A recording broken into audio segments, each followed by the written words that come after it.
once again, very short notice. I'm sorry about the fact that this is not like regular programming, but I'm not quite sure of what is going on with me right now. Last night was a shocker sleeping wise. I think it benefits you guys because normally this would sort of be my bedtime. It's midnight here. I think it's 6:30 Eastern Standard Time where some of you are. Hi, Terry Dean. Terry says she's thrilled to catch her live. Good for you. Sharon Butler, good Sunday morning from Australia. It's morning there. And also Sunday. Well, it's just gone Sunday where I am. Sharon says, I hope you're recovering well. It seems to kind of go up and down. Like earlier today, I thought I was doing really well. I thought I was just feeling kind of normal. But as the evening wore on, I just felt more and more uncomfortable. Just a weird sort of pain.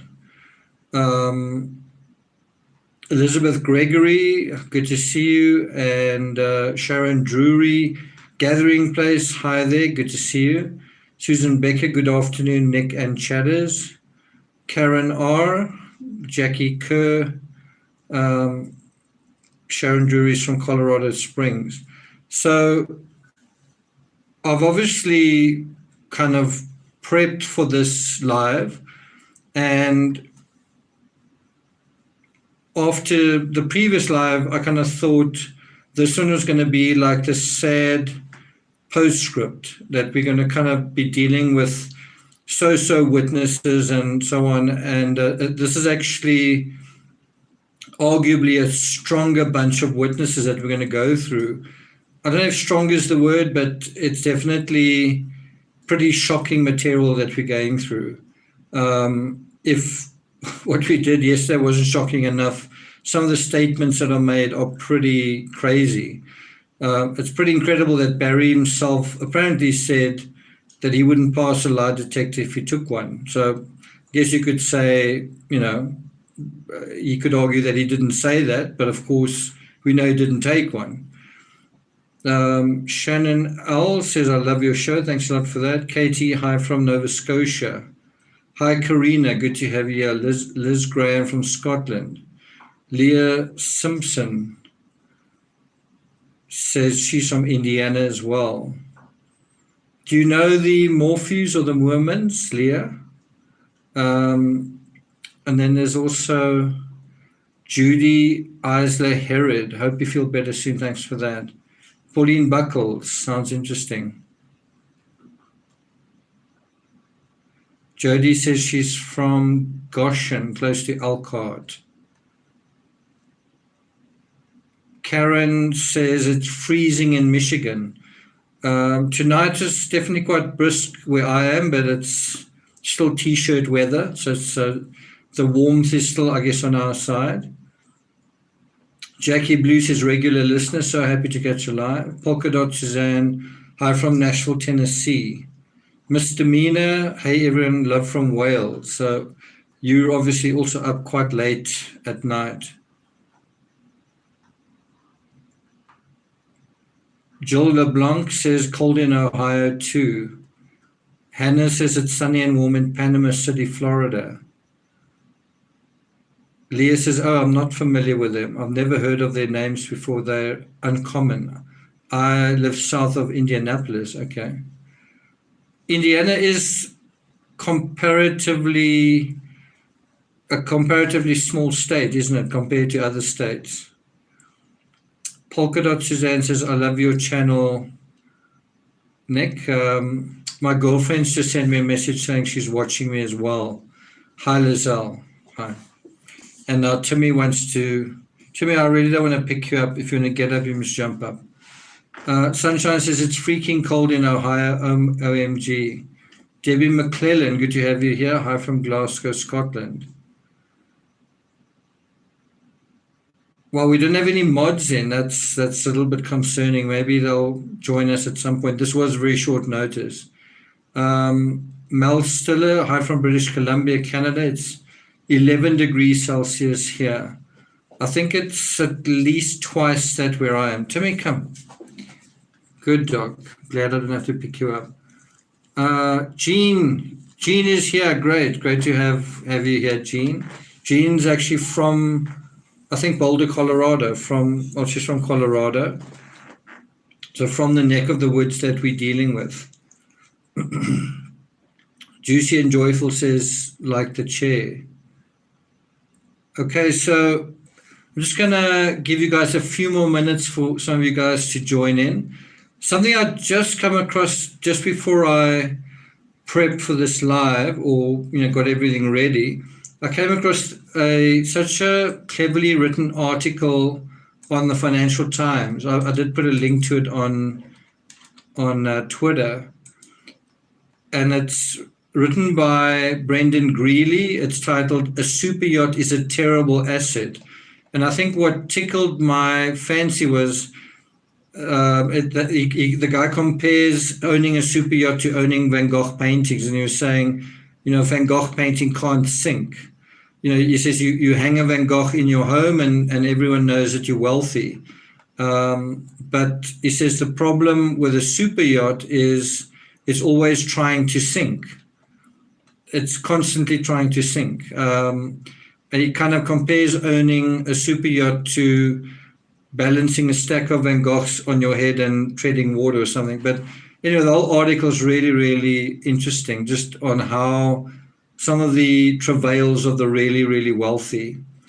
And it's interesting when you read something like that, you kind of get this weird down-to-earth insight of what the super rich go through. Because a proper boat's not supposed to have some of the things that a super yacht has, all of these little access points, which makes it a very finicky, delicate machine which breaks down quite easily. In the same way that owning a super yacht is quite foreign to most of us, Barry Morphew's life as a hunter is something that some of us wouldn't be that familiar with either. And so we kind of get a better sense of the inside track of what kind of person he is through some of the witness statements we're going to deal with now, people who are also hunters. And I've got to say it's quite kind of, I don't know if it's shocking or terrifying, but it quite gives you a different take on what we seem to already know. Nisi, good to have you here. Madeleine Jimenez, good to have you here as well. Karen, I think I've already said hello to you. Have I missed anyone? Debbie Sims. Okay, so we've already got 120 people watching. I think let's get going. So we're dealing with pages, I think about 10 pages again. Let's just see which ones they are. I can't actually tell you which pages are they. It's around about page 53 to around about 63 in the affidavit. And we're going through quite a few witnesses now. I'll put a link to the highlighted transcript for those of you on Patreon who want to follow. Okay.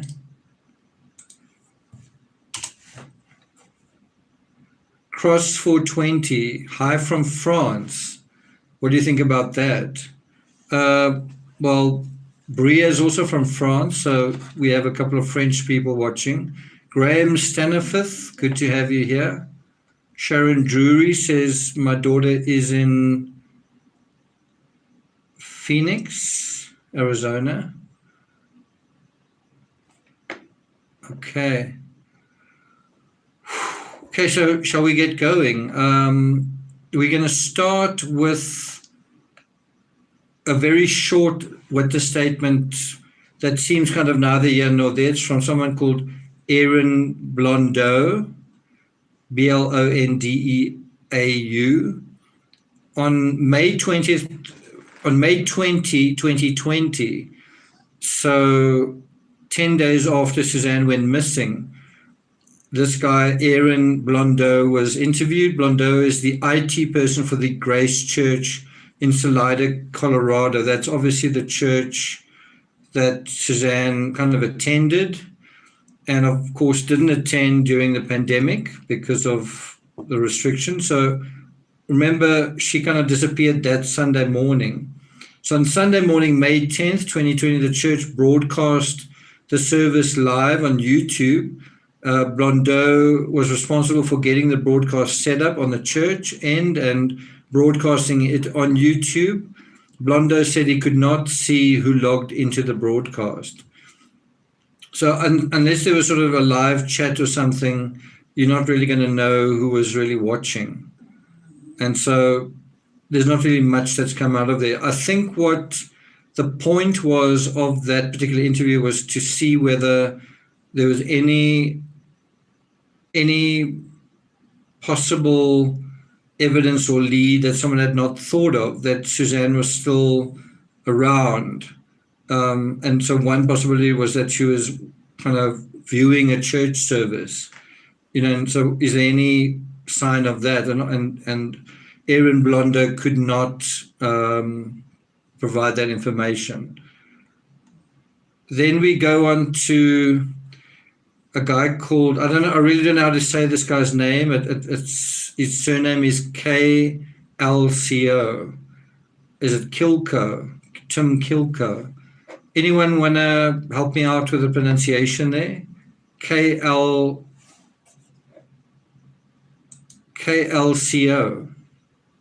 How do you pronounce that?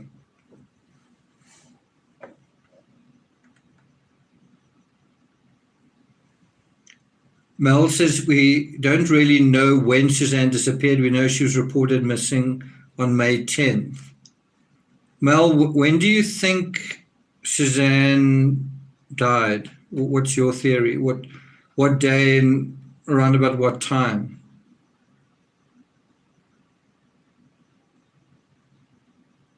Jean says, if you enjoy next content, hit the like and subscribe. Anyone want to offer is it Calco? Anyone want to offer a suggestion on how to pronounce Kielko? Anyway, I'm just going to call him Tim. On July 27, 2020, so quite a lot of time had gone by, almost 2.5 months since Suzanne's disappearance. On July 27, 2020, Special Agent Grussing interviewed Tim at his place of business, 58 Jones Avenue, Salida, Colorado. Tim stated that Dan Thomas, a developer friend of his, told him in September 2019 that if Tim was looking to sell his backhoe attachment for a skid steer, Barry Morphew might buy it. Now, you know what a backhoe is. It's sort of a big kind of arm that you use to excavate. It's kind of used with construction equipment. It's kind of got a big shovel on it.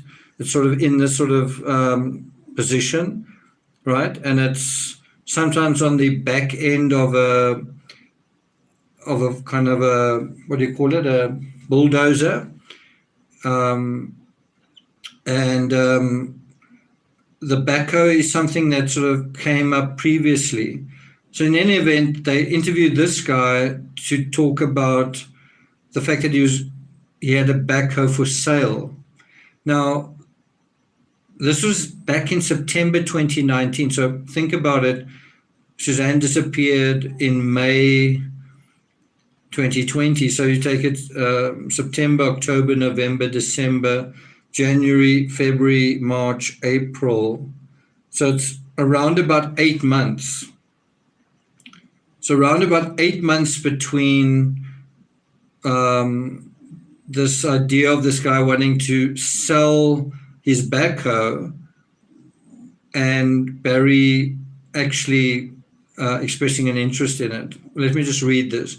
So Dan Thomas gave Tim the cell phone number for Barry, and Tim traded texts with Barry around September and October.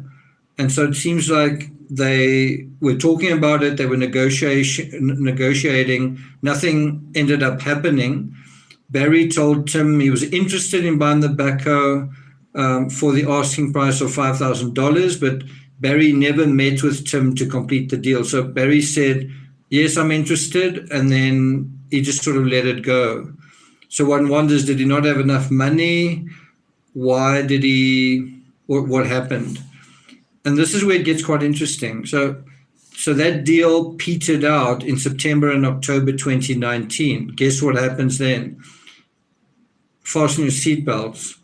On Saturday, May 9, 2020, Barry reaches out to Tim and he says he's interested in buying the backhoe. On that day, on May 9, on the day, that's the last day that Suzanne is, there's proof of life of her. On that day, Barry's phoning about the backhoe. Months have gone by where he says nothing, but on that day, he's interested in it again. Tim traded texts and calls with Barry that day, and Barry asked via text at 1:46, are you around to look at backhoe? That's the text that Barry sent. Tim replied at 1:49 and 29 seconds, so around about 11 minutes to 2, no, but you can drive by and have a look, go to 58 Jones Avenue. Tim does not know if Barry drove by the lot because his surveillance cameras were not functional. Barry sent him a text at 1:50 and 19 seconds PM. Okay, will do. I'll call to discuss. But Barry never called and Tim did not further pursue him. Tim only found out that Barry was the husband of Suzanne Morphew after the case gained publicity. And now in the affidavit copy that I've got, I've made a number of circles around this particular sentence and put an exclamation mark around it, next to it. Listen to this. Tim explained that the backhoe attachment could easily be used to dig a deep hole or trench in a very short amount of time. Then there's a footnote 55 related to that. And it reads as follows. In March and April 2021, FBI agents asked Barry about why he needed a backhoe that particular time and day, and I've underlined that. Why did he need a backhoe that particular time and day? FBI agents learned that before Barry left Indiana in 2018, he used, this is also crazy, and I put kind of a couple of little arrows highlighted in yellow here as well. Fasten your seatbelts for this. FBI agents learned that before Barry left Indiana in 2018, he used a backhoe to dig a large hole in his front yard, filled it with items to include furniture, and covered it over, planting alfalfa on top. Barry also dug holes to hide large sums of money in Indiana, per his associates and his own admissions. How's that? Let me read that again. Barry also dug holes to hide large sums of money in Indiana, per his associates and his own admissions.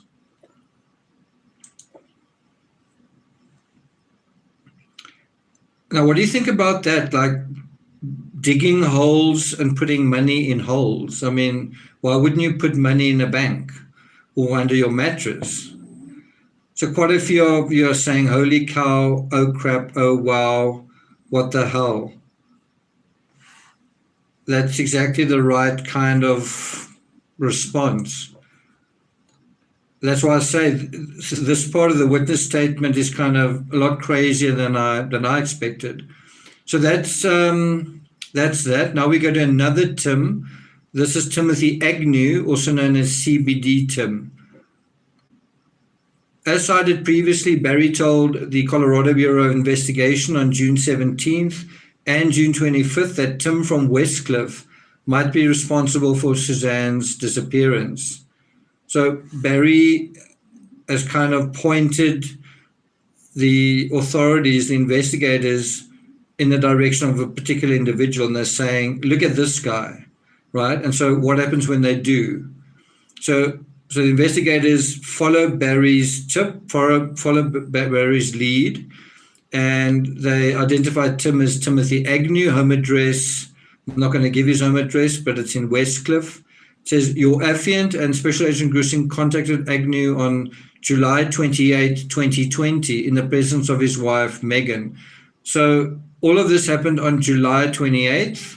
Just in terms of the timing, you can kind of see that the authorities weren't terribly, it wasn't like a big priority for them. I mean, do you think the authorities really thought of Timothy Agnew as a likely suspect if they only went there at the end of July? Remember, Suzanne disappeared before the middle of May, so the whole of June goes by, almost the whole of July before they go to Timothy Agnew.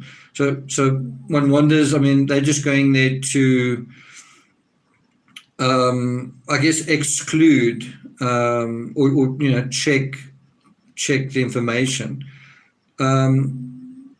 It's written here in brackets, the Agnews were not advised that the purpose of the interview was centered around the allegations made by Barry that Timothy was a drug dealer who should be considered a suspect in the disappearance and death of Suzanne. So the authorities come there and they don't say, hi, we're here to find out if you're a drug dealer. They don't say that.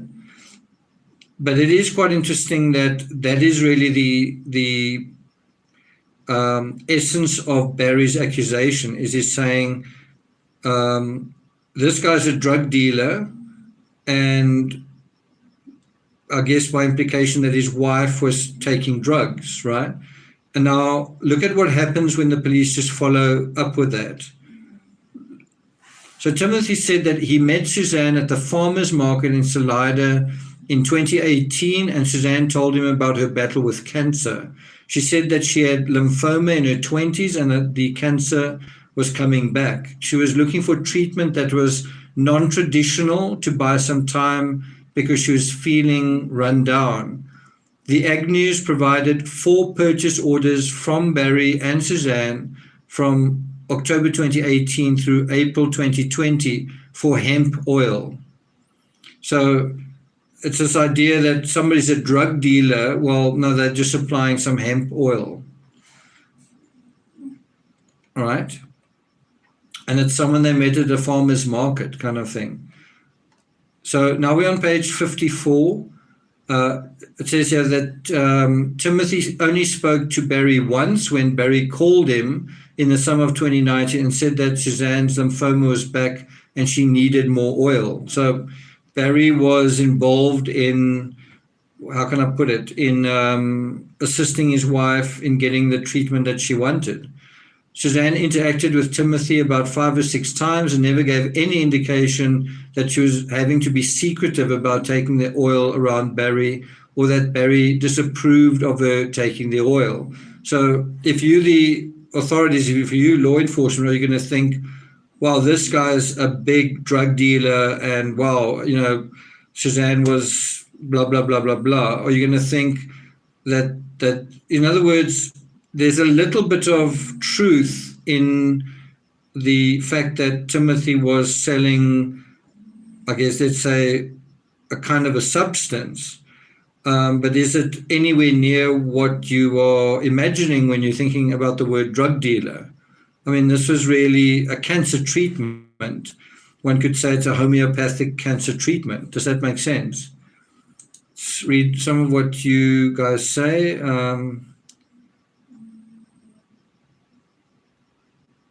Terry says there's nothing psychoactive in hemp, or it's used to treat infinite ailments. Graham says hemp isn't a drug. Teresa says hi from Canada. Okay, so that's that. Now we go on to, this is really interesting as well. Now we go on to Carrie Woodell. And I actually Googled her just to figure out what was going on here and who she was. And so if you do the same, you can also see that she's, I guess, a certified massage therapist. Her name is spelled with a Carrie, not Kerry, and Woodell. So it's Carrie Woodell. So on January 11, 2021, Special Agent Harris and Special Agent Grissing interviewed Carrie Waddell in Salida, Colorado. You can see this is also quite late.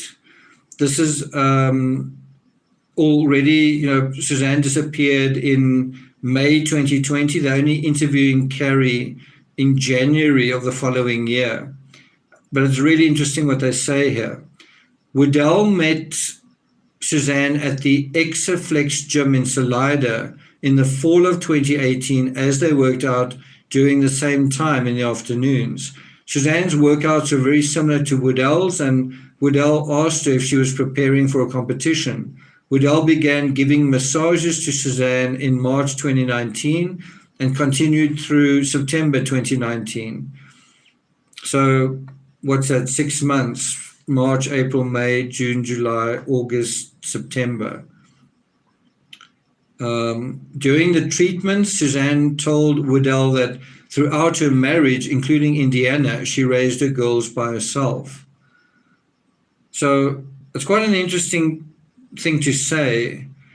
What does it mean if you're saying, I raised my girls by myself? What do you think that is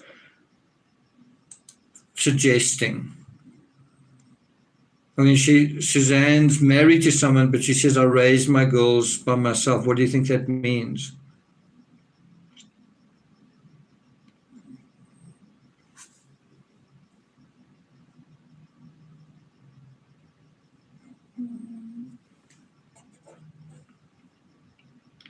Nisi says he's not present at all. Sharon says Barry was never home.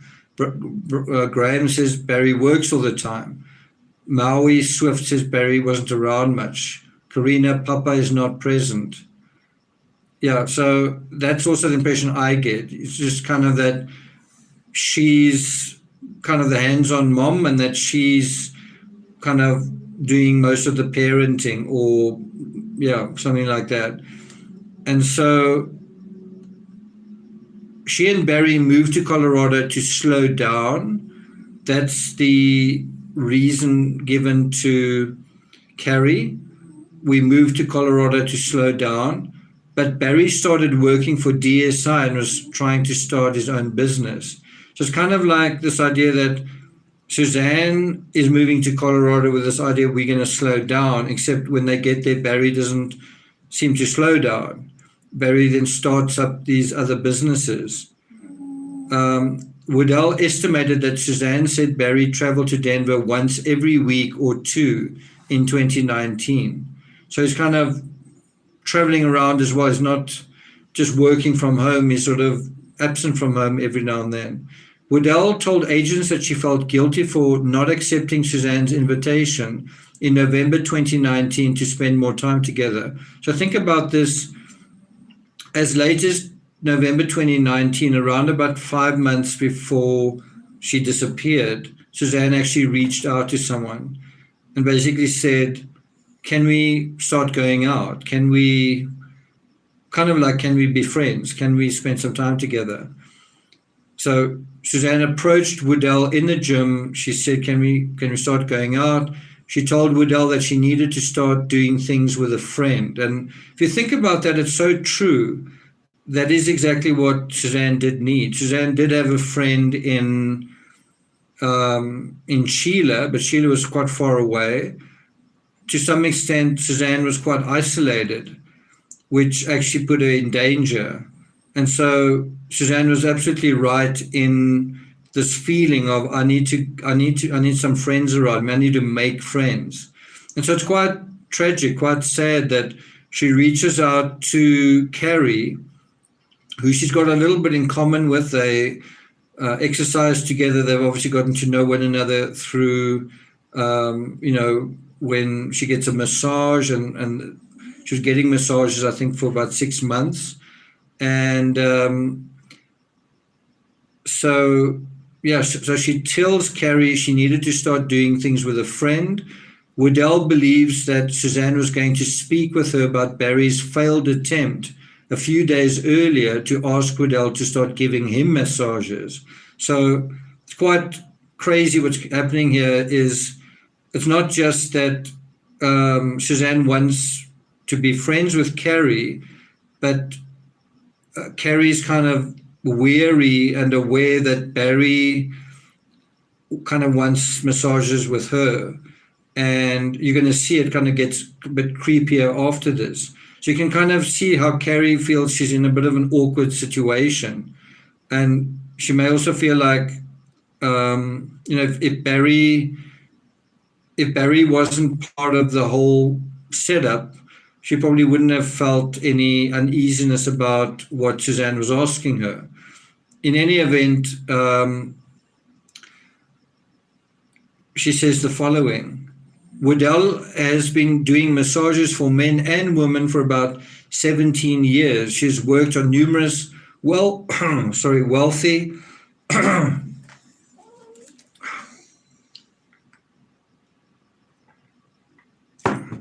shall I try again? Waddell has been doing massages for men and women for about 17 years. She has worked on numerous wealthy white men who seem like they have a full life but are missing something. These men, like Barry, are looking to fill that void through church, money, cars, sexual relationships, or other means, and cannot seem to find what they are looking for. It's quite an interesting thing that she's saying. So, she's, I guess, massaged some of these gentlemen who are invariably missing something. And she's aware of it, I guess. So I think one thing you can tell with Waddell is that she seems to know people. She seems to know, she has contact with a lot of different people. Anyway, she says here, Waddell met Barry in September 2019 during her morning workouts at the gym. Didn't it say that Suzanne did evening workouts? Where does it say?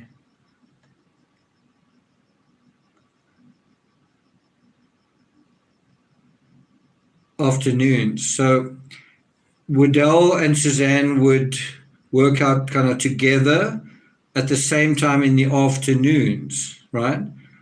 And someone said, I think it was Andy, Suzanne's brother, said that Suzanne didn't really wake up early.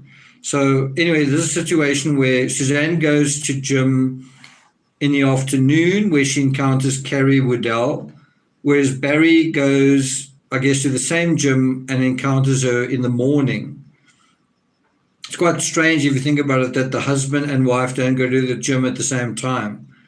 Anyway, Waddell met Barry in September 2019 during her morning workouts at the gym. She did not know that Barry was married to Suzanne until she saw him sign in on the register one morning. When she saw his name, everything that Suzanne told Waddell about the problems with her husband clicked in Waddell's mind. So if you just take that and kind of slow it down, where she says, everything that Suzanne told Waddell about the problems with her husband. So in other words, what that is just revealing is that Suzanne has expressed concern about Barry. And suddenly she encounters Barry, and now all those impressions in her mind click, right? And clicked is written with inverted commas in the affidavit. Now let's continue. Barry was alone during his morning workouts. He watched Waddell in the gym to the point of making her uncomfortable. She perceived him, and this is pretty incredible. I put like a exclamation mark here. This is obviously her impression, her words.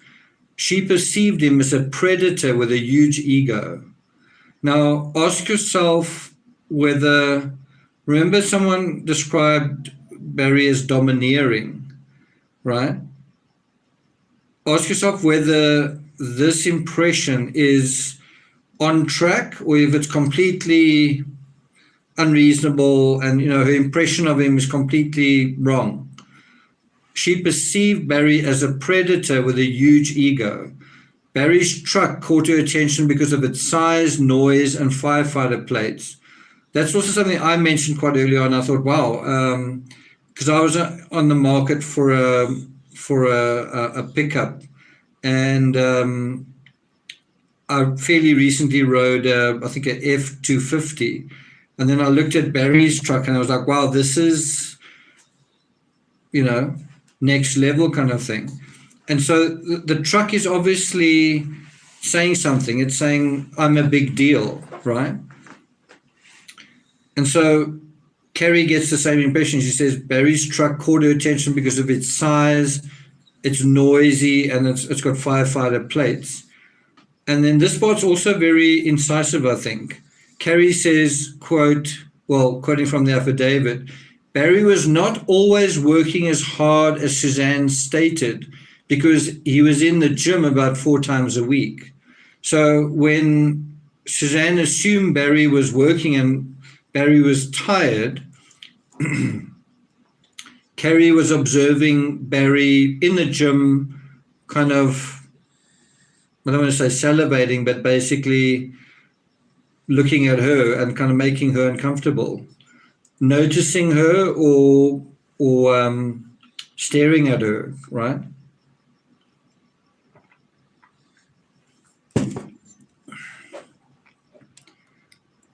So it goes on to say, once Woodell was working out in the afternoon, she saw Barry walk up to the second floor of the gym. He looked all around the gym until he saw Woodell. After a while, he walked up to the second floor and he said, "Hi, I'm Barry Morphew. Have a good workout." Woodell thought her "Dead Men Tell No Tales" t-shirt might have attracted him. She told Barry, "Your wife is a wonderful person." You kind of get the sense that she's kind of pushing Barry back, kind of saying, "Barry, this is the situation."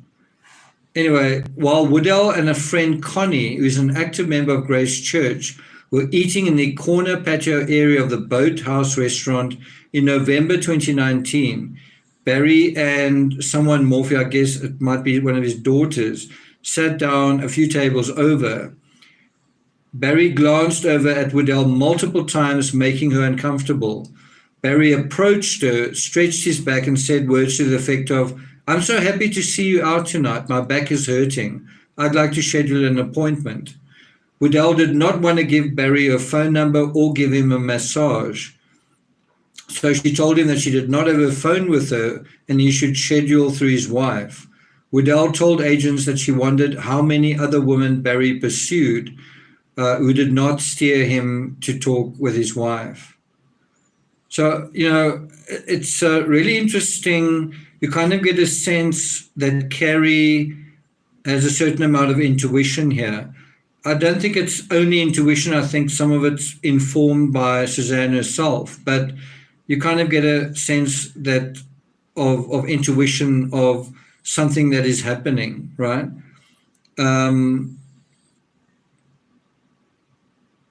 But what this is sort of addressing is this idea that Suzanne didn't seem to trust Barry, and she felt that he was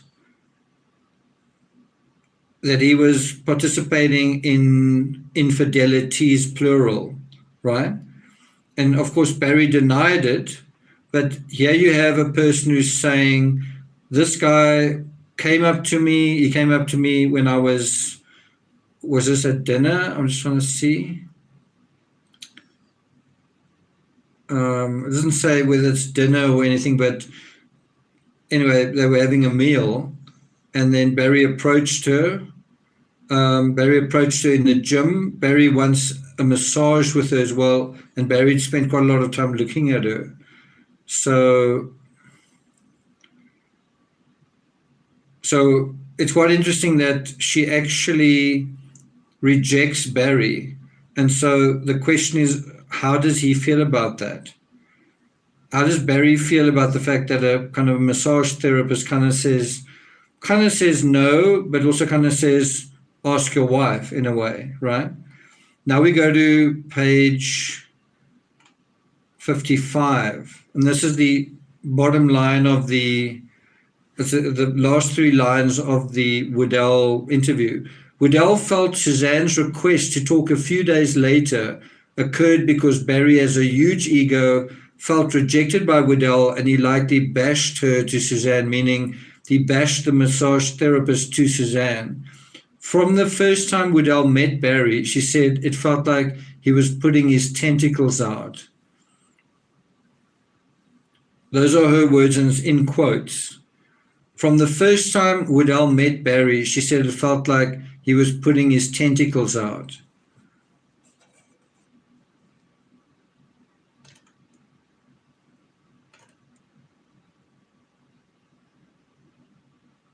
So if you think about it, she's almost describing him as like an octopus. She describes him as a predator with a huge ego. He's got this huge truck that catches your attention because of its size and noise. And then she describes him as putting his tentacles out. So pretty interesting witness statement from Carrie, wouldn't you say? And it came pretty late in the investigation as well.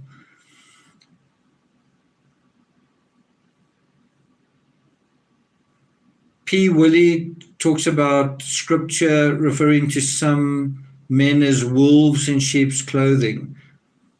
It's a good analogy as well. Graham says, Nick, I also have a mini schnauzer called Maggie, wonderful companions. Where's Timmy? Timmy's right here. He's just lying on my lap. I don't really want to wake him up. Okay, so now we go on to Laura and Andrew Richardson. On December 1st, 2020, so obviously also quite late in the investigation, Special Agent Grissing and Special Agent Harris interviewed, is it Laura or Laura? I think it's Laura. Laura and Andrew Richardson at their Salida residence. Laura met Suzanne through church in 2018 and heard Suzanne was battling cancer. She approached Suzanne and offered to be her friend. So at least here you have, Suzanne reaching out for a friend, but you have someone reaching out to her. She approached Suzanne, offered to be her friend since Suzanne was new to Colorado, away from her family and friends. Laura went to at least 3 cancer treatments with Suzanne. As Laura and Suzanne got to know each other, Suzanne shared that Barry chose to go to work over going with her to cancer treatments. So there again, you've got this another person, in this sort of list of witnesses, someone else who Suzanne confides in that Barry's not very supportive, is not there for her, right? And he's apparently going to work over going to cancer treatments. And you can kind of infer possibly from that, I know it's speculating, but if you look at what was previously said by Carrie said, you know what, I don't think Barry was working as hard as Suzanne thought because he was coming to gym 4 days a week in the morning, right? And so if Barry's, so where it says here, Suzanne shared that Barry chose to go to work over going with her to cancer treatments, makes you also wonder, did Barry say he's going to work and then he actually just went to gym? Now, what's going to come through, we're going to get through it as we go through these witness statements, is this sense that, is Barry a good businessman? Is Barry a guy who goes to work and can make money, right? And or is Barry someone who on his way to work gets distracted by the deer, right? So Suzanne says she began to feel better. As she began to feel better, as she beat the cancer, she was more fiery and she traveled out of state without Barry to see her father. When the Richardsons went to the Morphew house for the second dinner, Barry announced that Redacted was a virgin. So I guess Barry sort of makes this strange kind of awkward comment that I presume it's referring to one of his daughters was a virgin, and that there are no other virgins at Western State. Quite a strange dinner conversation. The statement was odd to Andrew and Laura for multiple reasons and seemed more like a declaration than conversation. On May 1st, 2020, so 9 days before, 8 or 9 days before the incident, Laura and Susie celebrated Suzanne's birthday at Laura's house. Suzanne was very healthy and positive as she showed them a mountain bike and talked about, I guess it's one of her daughters, it's redacted, receiving an award at school. She spoke about doing the financial books for Barry and how that would serve as a bridge between them. Suzanne also started training online to become certified as an athletic trainer. She was coming out of cancer treatment and felt like she had a second chance at life. So all of that is giving you a strong sense that Suzanne's not suicidal, also that her idea of a second chance is kind of a life beyond Barry, right?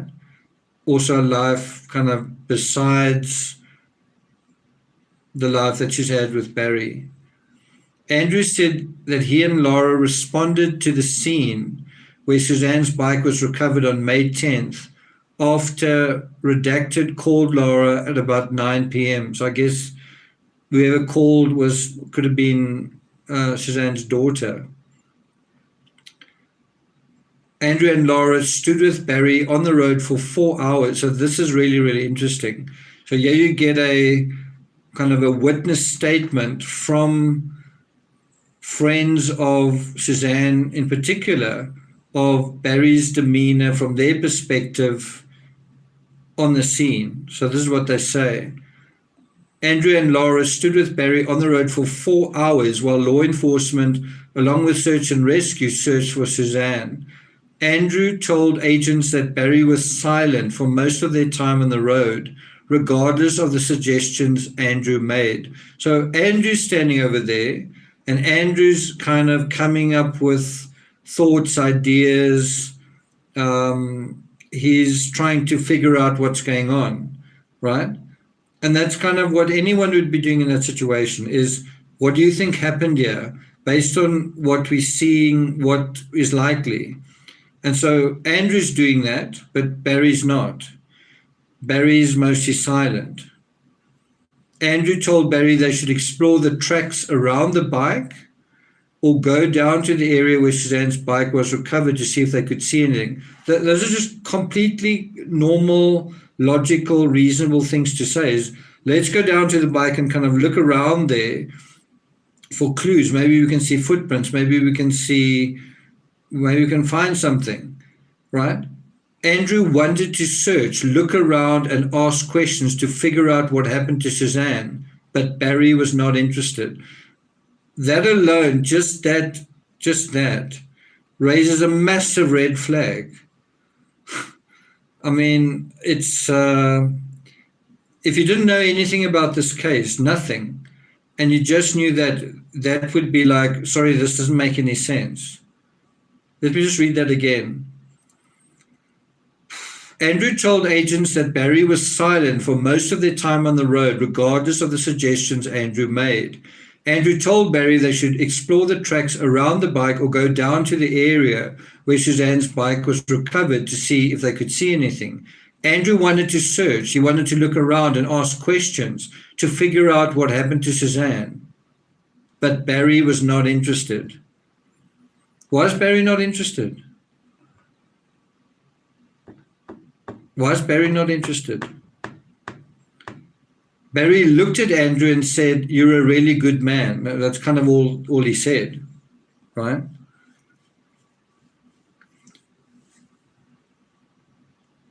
And I think it's kind of in a weird way, it's quite a true statement. It's quite a ironically true statement. Andrew did not know why Barry said that in context of their situation. Andrew described Barry's expression as stone-faced throughout the evening. So there's something else. Barry's not interested. He's not asking questions, and he's stone-faced. Now, if you take the body cam and you remember how Barry sounded, he sounds absolutely distraught in front of law enforcement, right? He sounds, and I think also when he phoned Jean Wimmer, we spoke about this in the previous live stream, when he phoned Suzanne's father said that he came across extremely emotional, and he could understand why it took him almost a week to call him, right? So you kind of get this idea that Barry is really traumatized and he's really upset. Barry's really, really emotionally kind of can't hold himself together. And yet from these other people, you get the sense that Barry's kind of immobile, not helpful. You kind of get the idea from Barry in general that Barry's not a passive person, that Barry's not a introvert, right? And yet on the crime scene, he seems to be quite passive and I won't say introverted, but he's not showing very much emotion. So what's going on there? Andrew described Barry's expression as stone-faced throughout the evening. Andrew said the bike positioning in relation to the road made no sense for an accident to have occurred because the rider would have needed to make a 90-degree turn from the road to head downhill. Barry told Andrew he made the trip from Denver to Salida in 1 hour and 15 minutes, or some similar ridiculous amount of time once he thought Suzanne was missing. Now remember, what we know, or as far as I recall, that sounds like I'm lying. As far as I remember the affidavit, Barry wasn't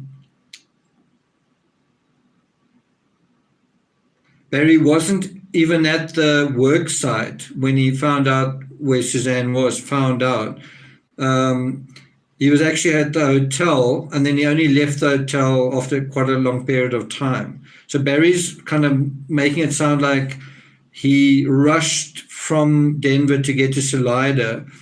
It sounds a little bit to me like what Don Wells said when he found out about Summer.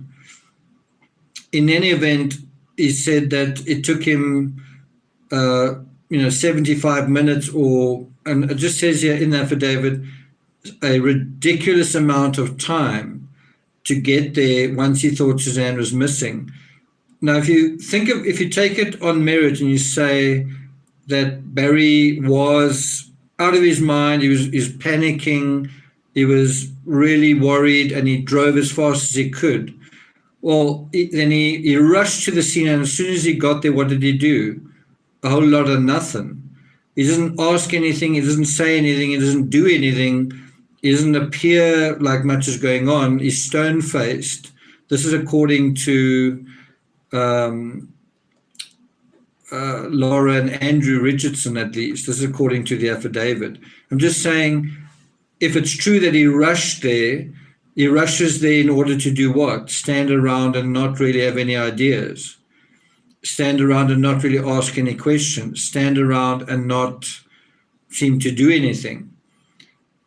Andrew did not understand why Barry waited that long until that night to come back if he thought Suzanne was on a bike ride that morning. Andrew helped with the searches for Suzanne, which Andrew described as disorganized. It's quite interesting. He's saying the searches that were organized were disorganized. I think what he means by that is the searches that Barry organized, I'm assuming. Barry and his friend George searched by themselves. So it seems like what he's saying is Barry didn't coordinate searches. Barry didn't arrange searches. That the searches were kind of haphazard, and Barry wasn't trying to gather friends that were actually interested. So Barry and his friend George searched by themselves. Barry was gone all day, every day, and left his girls at the house. Barry tracked a mountain lion for an entire day across Highway 50, but he did not find anything. On the third or fourth night after Suzanne went missing and Barry had been complaining about law enforcement's focus being solely on him, Andrew went to speak with a friend of his who lives nearby and is a defense attorney. So the next part of the affidavit, I've got a big blue exclamation mark just emphasizing the importance of this. So Andrew goes to a friend who's a defense attorney. The attorney listened to what Andrew said, and he gave Andrew his business card to give to Barry. He told Andrew that Barry needed to take a polygraph test so law enforcement could focus somewhere else. What that basically means is the defense attorney saying, take the polygraph and then they will exclude you, right? That's kind of the, how can I put it? That's kind of the simple way that the defense attorney sees it is your friend's probably innocent. Let him just take the polygraph, and then from there the investigation will move beyond him, right? Quite simple. So Andrew takes the card, gives it to Barry, the card with the defense attorney's details on it. He explains his conversation to Barry with the attorney, and he says that Barry was very excited to get the card and grateful for Andrew's referral. However, when Andrew told Barry the attorney recommended that he take the polygraph, Barry looked at Andrew and said, I don't think I'd pass the polygraph.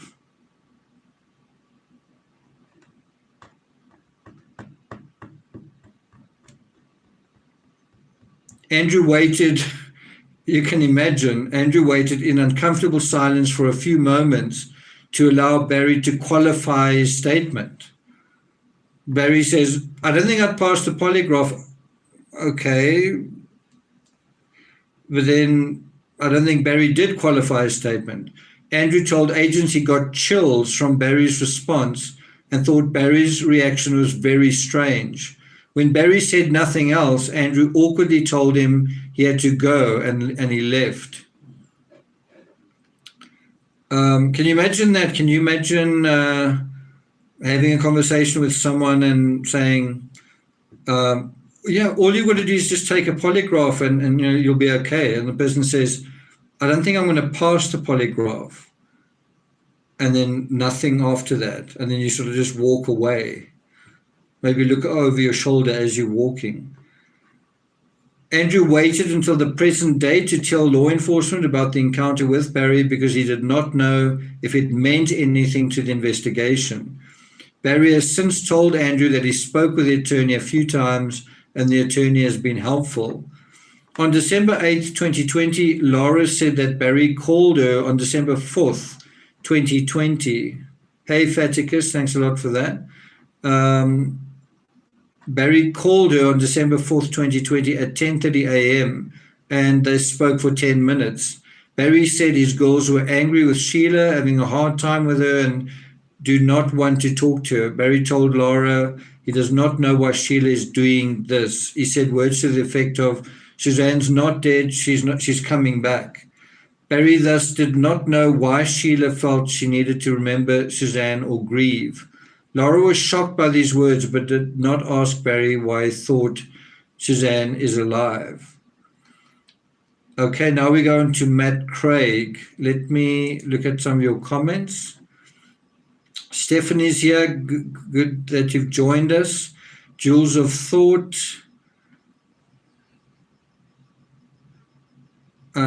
P. Willie says, Nick, I misheard, but makes for a great new phrase. Barry Strange. Very strange, yeah. Caldonia says, why would the girls be mad at Sheila?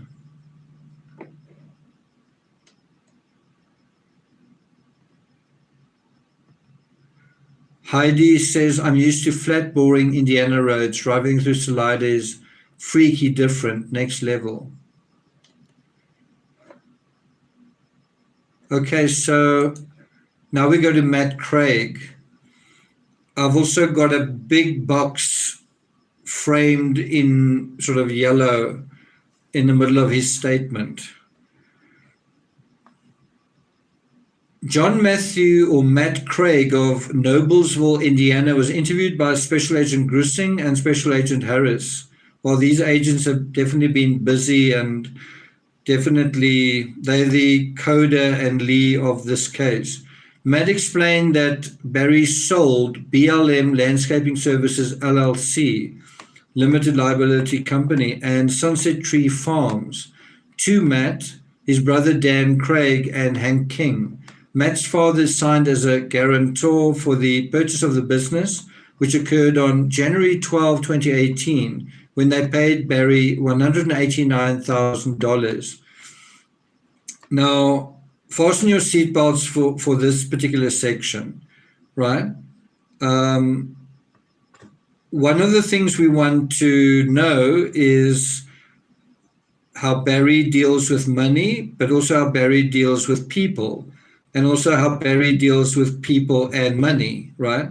He has a great kind of parable, except it's a true story, a great anecdote that addresses those questions.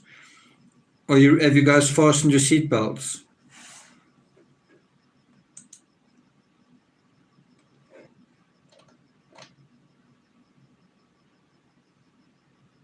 Fatica says, did Barry something of a lucrative business?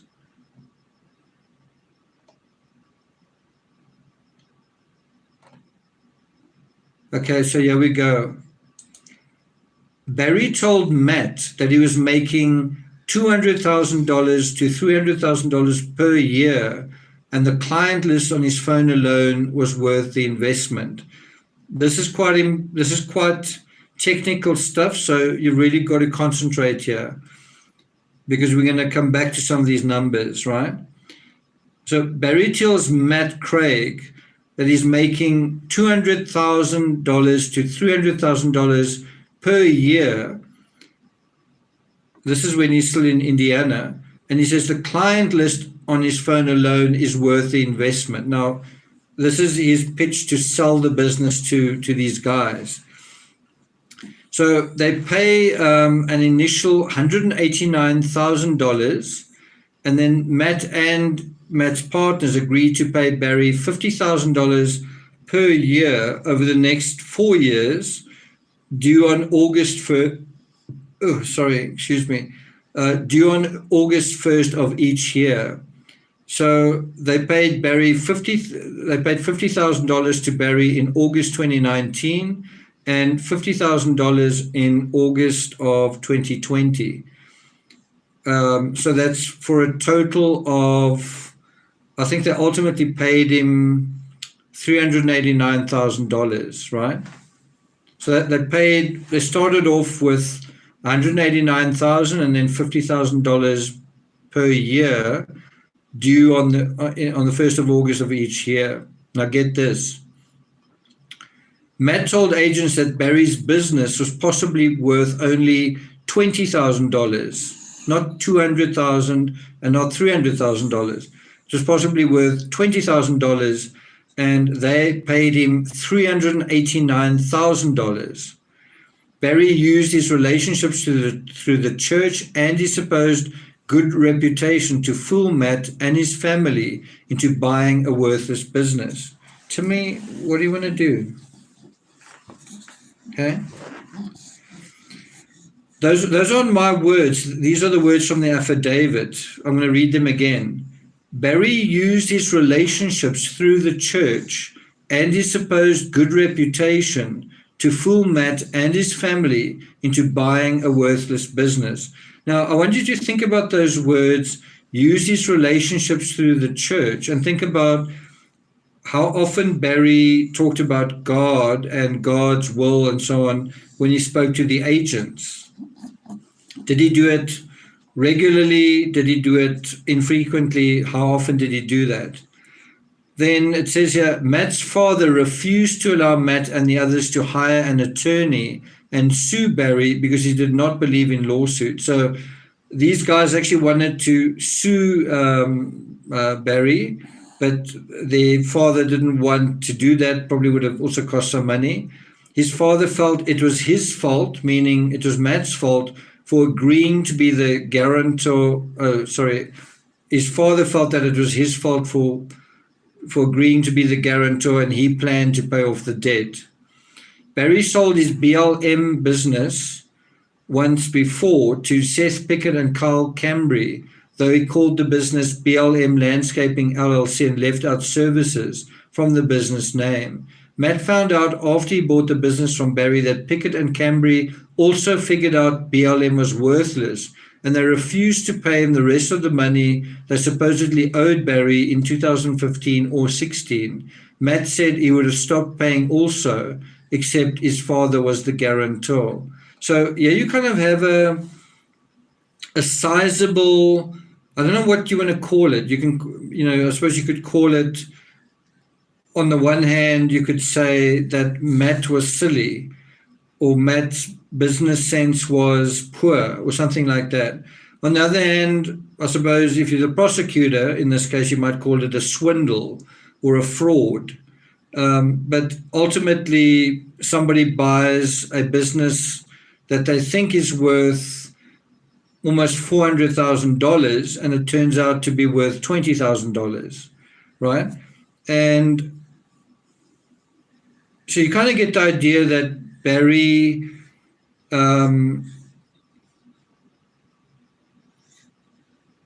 must have thought that he's quite clever. Barry must have thought that he it's like a car salesman.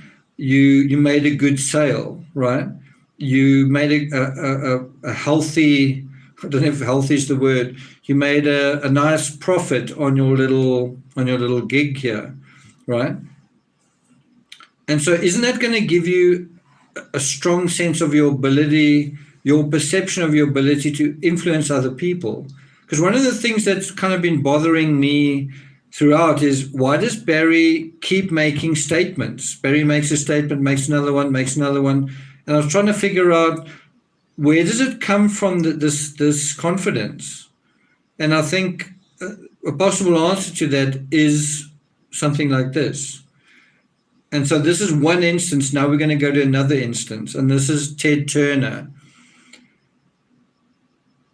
On October 27, 2020, Special Agent Grussing and Special Agent Harris interviewed Ted Turner, and I don't think it's the CNN Ted Turner, in Noblesville, Indiana. Turner explained that he and Barry raised deer for hunting purposes, selling the deer for $5,000 to $7,000 so hunters could release the deer and hunt them for their horns. He added the deer are normally released in acres that are fenced, and thus the chance to shoot the deer is guaranteed. Sometimes the people who bought the deer would act as guides and charge wealthy people who are willing to pay $15,000 to $20,000 to hunt a deer and get a guaranteed set of horns. Now, this is the part that I've got highlighted in yellow, and I've got a big exclamation mark next to this as well. Are your seatbelts still fastened? When agents asked Turner how those who purchased the deer transported them off his property, he stated they bought a trailer, usually a horse trailer. The purchaser most often used a tranquilizer dart on the deer because herding them into the trailer is difficult. This is the part that's quite important. Purchasers, like Barry, had their own tranquilizer darts and guns for such purposes. And so that is where Barry's experience came from, in not only shooting with a tranquilizer dart, but also resuscitating the deer, right? But think about what we're talking about. It's tranquilizing a deer in order to make money out of ultimately killing the deer. That's really what we're talking about. So you're using deer to the death of the deer in order to extract money out of the hunting of the deer, right? So in other words, they will select the deer that they want, tranquilize it, get them onto the horse trailer, bring them back to life, release them in a controlled area, and then shoot them, and then they will get their money. That's really what this is. This is the background to that. And so this is how how the interview concludes. And I think this is the top of page 57 of the affidavit. When the interview was concluding, this is with Ted Turner, Turner remarked, quote, "Barry would slit my throat," end quote, if he knew that he was talking to the FBI. So these are his own words. Turner refused to elaborate on why he made such a statement, but he said all the deer farmers talked to each other and they knew what Barry was doing. It's quite a graphic thing to say. Barry would slit my throat if he knew that I was talking to you guys. Now we go to George Wimmer. On February 16, 2020, Special Agent Harris and Special Agent Grissing interviewed George Wimmer by phone. Wimmer explained that he first met Barry in 1998 or 1999 when he went to work for Barry at Salisbury Brothers. So bear in mind, this is going back quite far in time, like 20 years. Barry was the foreman and Wimmer was a manager. Following those years, Wimmer went to work for a friend for a year and a half. He then came back around 2004 and Barry was starting his own business. Wimmer did not have much further contact with Barry. And now this paragraph, there's quite a lot of yellow highlights and exclamation marks. Wimmer lost contact with Barry and found out years later he was selling his business to a young man named Kyle and another guy. Wimmer told Kyle to be careful because he had seen a lot of Barry's deals go south. Kyle and his friend became defensive. Wimmer told him, "You are dealing with the devil." That's not my words, that's in the affidavit. So Wimmer told these guys, in terms of doing a deal, in terms of business with Barry, Wimmer told them, "You are dealing with the devil." That's in inverted commas in the affidavit. Following this conversation, Barry, quote unquote, blew up Wimmer's phone. So Barry must have found out about this. Wimmer eventually answered and Barry vented at him for warning the boys. Wimmer described Barry as shady, not on the straight and narrow, doing a lot of deals under the table, working in cash and hiring a lot of illegals. Now, in this particular paragraph, I've circled the words hiring a lot of illegals, a couple of circles around that. And the reason I've done that is because if you think about him hiring Morgan Gentile, remember there was the impression, the assumption, the suggestion, the allegation that she was fired for illegal drug use, right? So she's fired for illegal drug use, allegedly, maybe, whatever, and then Barry hires her. And there was someone else where I think that was also going on. And so what happens when you hire someone that's done something illegal? You kind of got a hold over them, don't you? You've kind of got a way that you can control certain things, don't you? So there seems to be a potential link between what's stated here, hiring a lot of illegals, and jumping to Colorado 2020. And I'm not necessarily saying Morgan Gentile's illegal. I'm just saying this idea of hiring someone where there's some sort of activity that you can potentially hold over them. You can kind of potentially blackmail them, right? I just think it's quite interesting. So Wimmer described Barry as shady, not on the straight and narrow. And this was in, looks like early, like 2004. So 15 years prior, this guy's describing Barry as shady, not on the straight and narrow, doing a lot of deals under the table, which sounds like he means paying with cash, right? It says here, working in cash and hiring a lot of illegals. Barry told people that his dad dying affected him so badly he could not run his own business. So in this paragraph, you actually have Wimmer quoting Barry, saying that Barry is actually admitting he actually can't run his own business because of what happened with his dad. Now, whether it's his dad affecting him or something else, there seems to be an acknowledgement that he struggles to run his own business. And that was 15 years ago. Barry was not planted. So here's a good example of Barry not running his own business. In other words, Barry paying attention to details, Barry doing the work, Barry doing what he should be doing. Now, according to the affidavit, it says, this is just in terms of trees. Barry was not planting trees at the proper depth, either too shallow or too deep. He knew that he had to adjust the trees or they would die, but he was too focused on making money and moving on to the next job.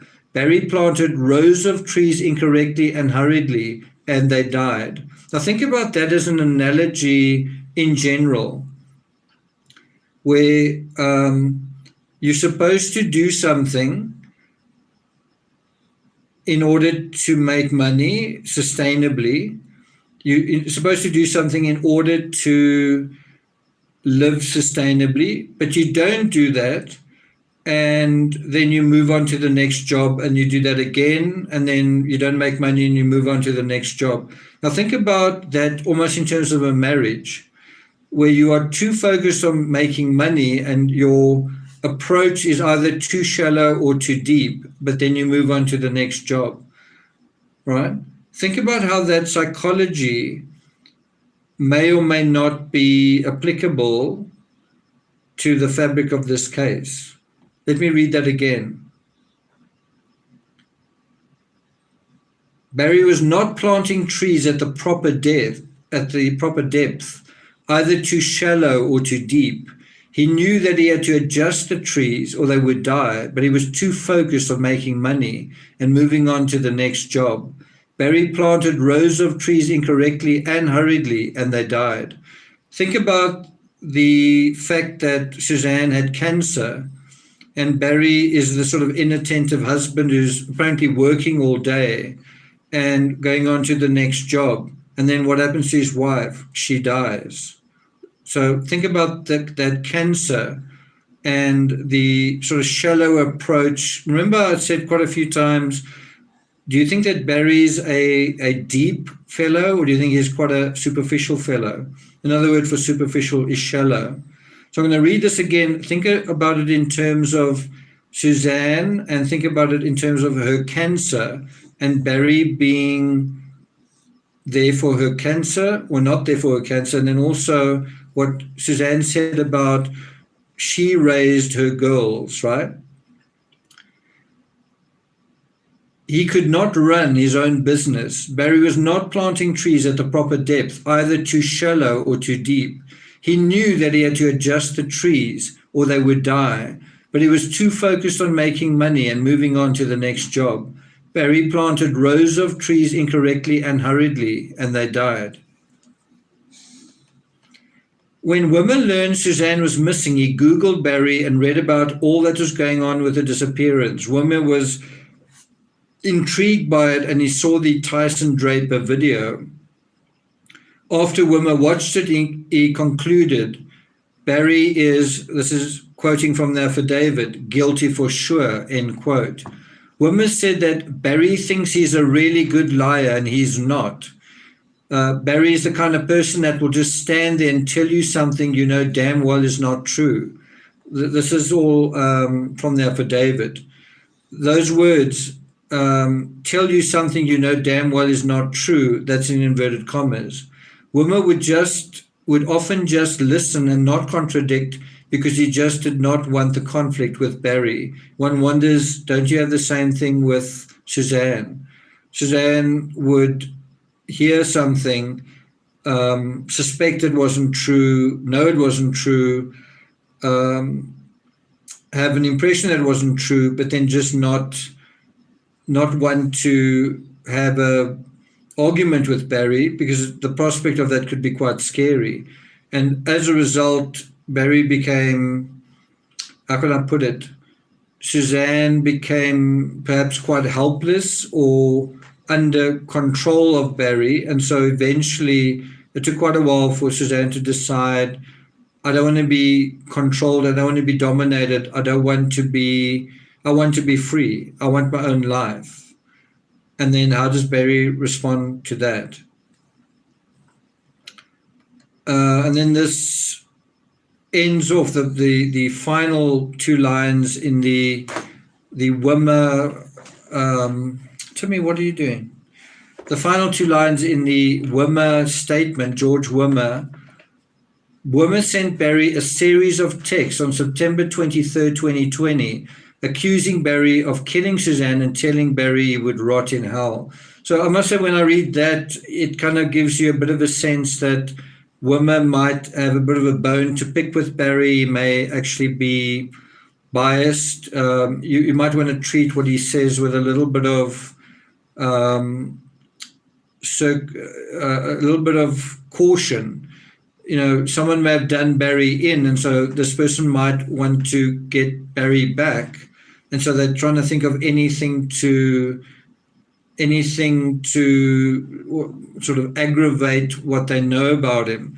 So you've got to be careful that you don't take these statements completely at face value and say, oh, okay, so this is absolute gospel. These are impressions people have, and some of these people feel done in. And so one's got to be aware of that. I'm sure the defense attorneys would say that. They would say, okay, so you've told us all of this. Can you tell us what you lost in terms of your dealings with Barry? And the person might say, because of my business dealings with Barry, I lost $100,000. Well, that's your motive for saying what you did. I'm just saying that could be kind of a legal argument used to discredit whatever that person's saying. So, we've got Wimmer saying that he told Barry he would rot in hell. That's showing that Wimmer's quite emotional. And so how much of what he's saying is factual? So a lot of this stuff is useful, but at the end of the day, you've got to be able to prove it. You've got to prove that these deals happened, and if they were paid in cash, how do you prove them? The other thing that you've kind of got to do is you've got to, on the one hand, you've got to try and link up the psychology. So, for example, there's this quite interesting psychology of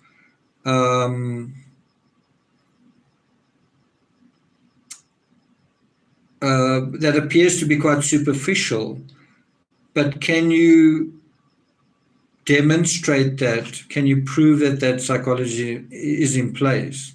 If you can, it's great, because then you can show, okay, now we're getting to know Barry quite well. And I do think we're getting to know Barry quite well based first on his own statements. So it was quite important to go through all of his statements, and now getting some statements from other people. You're getting quite a complete picture, certainly a more complete picture than we had right at the beginning. I'm going to finish this analysis. This isn't going to be a really long live. If we get to 2 hours, I'll be surprised. Probably another 20 odd minutes or so. But I'm going to finish this analysis by going through a final witness, Holly Wilson. We did actually deal with Holly Wilson previously, but many of you may have either missed that or forgotten about it. But I think it's really important to deal with because of the timing of it, when it actually happens. From October 2020 through December 2020, Holly Wilson recorded her phone and in-person conversations with Barry, providing those recordings to Special Agent Grissing. You may remember I previously said it's a little bit Amber Frey-ish. Remember, Amber Frey was the mistress in the Scott Peterson case. I've written 3 books on that case. So there's a little bit of, recording what Barry's saying. And so she actually gives these recordings to Special Agent Grissing. I don't know whether the agent asked for them or what the situation is, but Holly and her husband, Jeff Wilson, knew Barry and Suzanne well through their church in Indiana.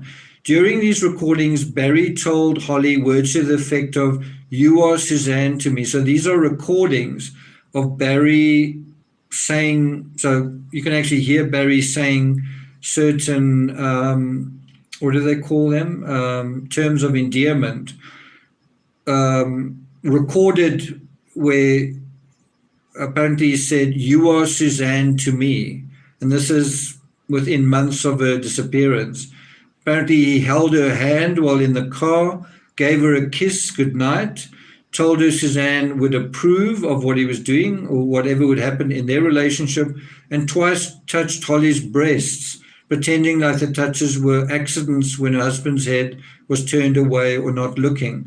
So, once again, if you've got this idea of Suzanne suspected Barry, but she was completely paranoid, here is someone who seems to be showing that, or seems to be experiencing Barry flirting with her.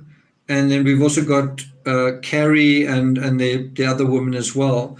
It's not like one person, it's actually more than one.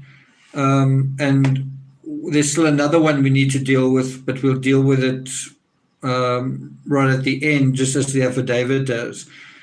So anyway, Barry told Holly that he had an ex-FBI guy working for him, and saying that he had a PI, a private investigator, working for him who charged him over $50,000. Now, let me ask you, do you think that's true? First of all, do you think that Barry did have an ex-FBI guy working for him? And I think the footnote here from the affidavit is sort of asking the question, are these two different people or is it the same one? Anyway, so Barry's kind of saying, he's paying this FBI PI $50,000. Once Barry told Holly and Jeff that he may have found where someone is holding Suzanne and asked Jeff to come to Colorado to cut the guy's balls off. So Barry's kind of giving these individuals a story which you can imagine goes into the rumor mill, right? And then it becomes like, oh, so there's actually Suzanne's out there and someone's actually holding her prisoner. Oh, okay. Where did that story come from? And so now we're going through a brief summary of the pertinent quotes from the recordings of Barry and Holly. Terry Dean says, thanks for walking us through all of these vital statements. Wishing you steadfast healing. Thanks a lot, Terry. Appreciate it. So this is November 5th. This is quite late in the whole investigation. Bear in mind, there was talk of arresting Barry in December, and then they waited until May 5th, like 4 or 5 days short of the anniversary, right? Terry says, I hope you continue to go in strength and endurance. Me too.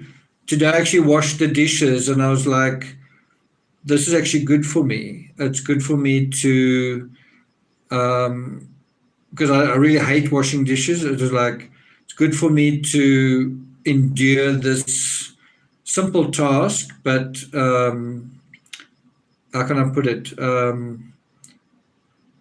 Develop the mental fortitude to do it, kind of thing.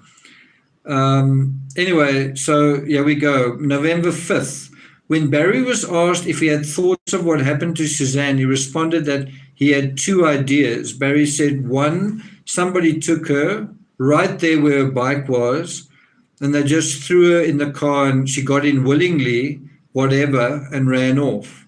Barry added, or somebody chased her and she's in the river, and she's still in the river right now, today, somewhere in the logjam. Barry said he did not see anything else, adding the FBI was telling him that she left on her own. They were trying to tell me that she left. Barry said she did not leave. He knew she would not do that. It's quite interesting to think about that from that perspective. he's saying that the FBI is telling him that she left on her own. Do you think that's true? I mean, we know that her handbag was left behind, her credit cards, all of that was left behind. Her car was left behind. Why on earth would you leave on your own on a bicycle? But he's telling, you can say friends of his or members of the public, he's telling them that that law enforcement are telling him that she left on her own. Do you think that's true? Suzanne Becker, thanks very much. Let's just see what these comments are here. John Beach says, Nick, get healthy. We're going to need your daily input on the trial. Thanks for that. Teresa says, it's always fascinating when potential suspects attempt to solve the case and offer scenarios. Heidi makes a good point, saying not without the money she saved. Although Barry did sort of accuse her of taking the $70,000 that was in the safe. Caldonia says Barry underestimated Suzanne. So happy that she was finally standing up to him.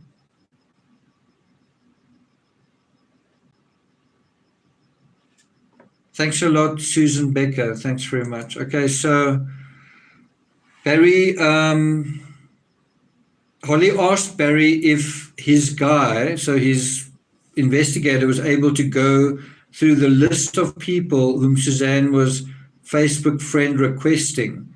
And Barry said he had not spoken to him about it. Holly wondered out loud if someone else hacked into Suzanne's Facebook. That's quite an interesting almost aside there. Holly said it was unlike Suzanne to send out a lot of requests saying, if I had to bet, I'd say it wasn't her. And Barry said, yeah, she wasn't like that. Interesting. Barry was asked about the last thing he said to Suzanne. He said, I don't even know. It was just a normal night. We just ate dinner together and just had a quiet evening like we unintelligible do. Holly's spouse asked Barry what someone would do with Suzanne if that person took her. Barry responded that the person would keep her in the basement. Holly challenged Barry that someone would hold on to her for 6 months. Barry said, and if that's the case, then she's underwater. He added, because there's no evidence of anything else that surfaced.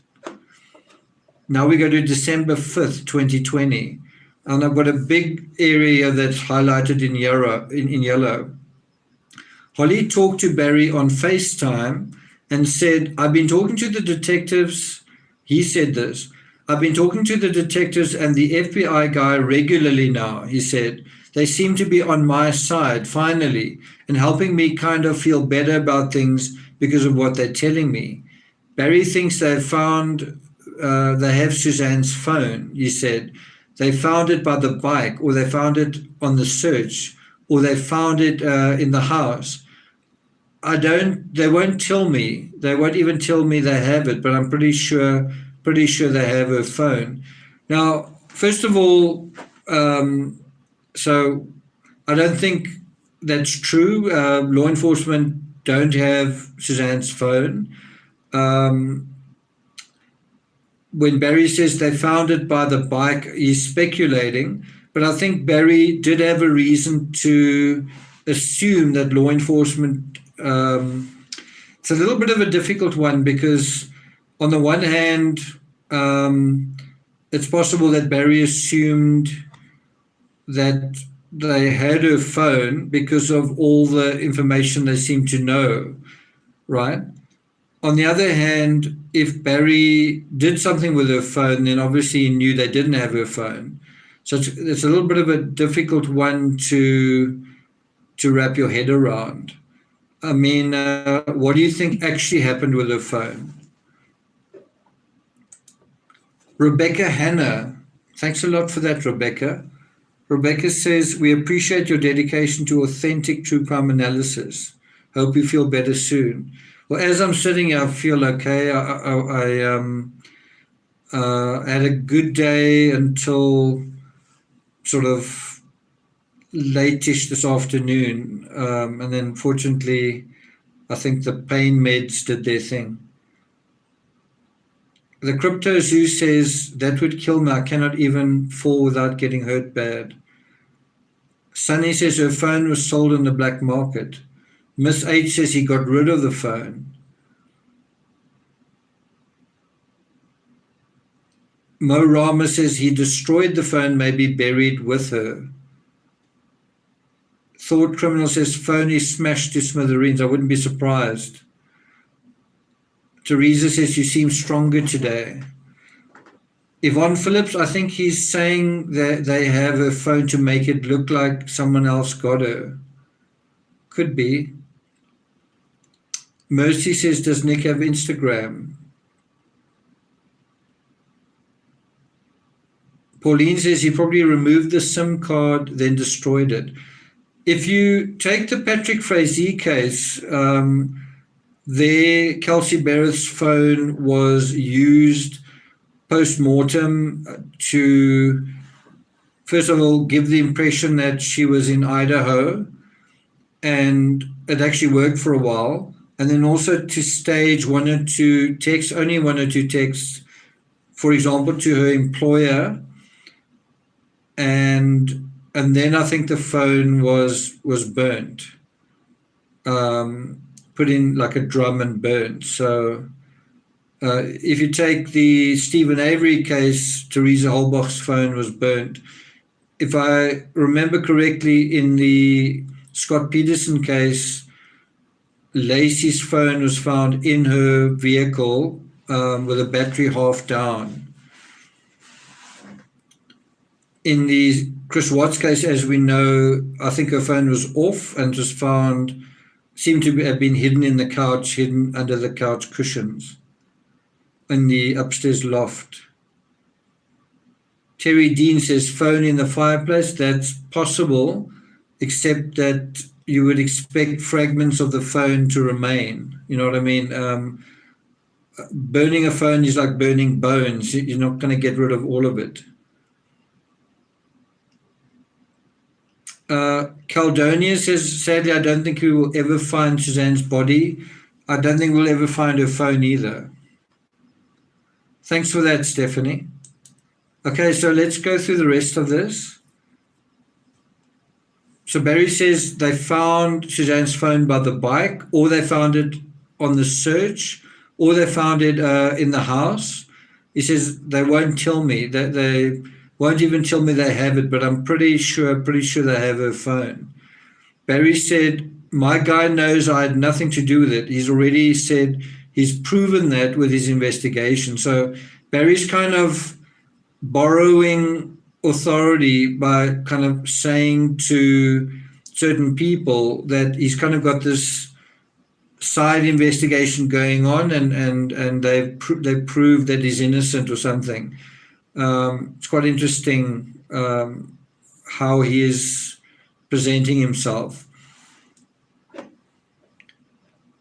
So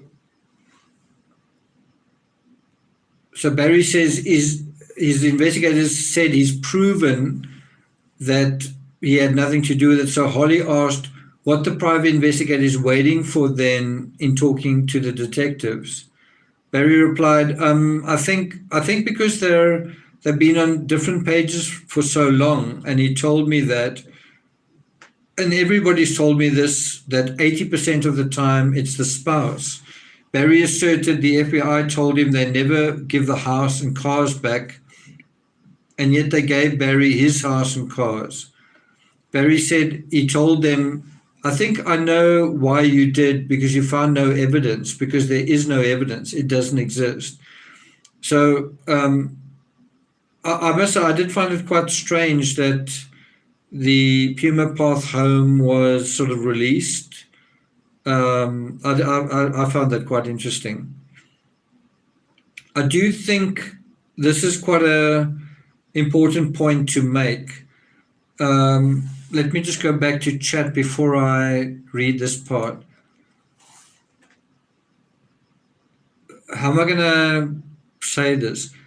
So, were there a lot of you guys, just say yes or no, were there a lot of you guys who felt kind of impatient in the Barry Morphew case. When are we going to get some information? When are we going to see the discovery? When are we going to get some news about the Barry Morphew case? Were there a couple of you sort of feeling like nothing was happening?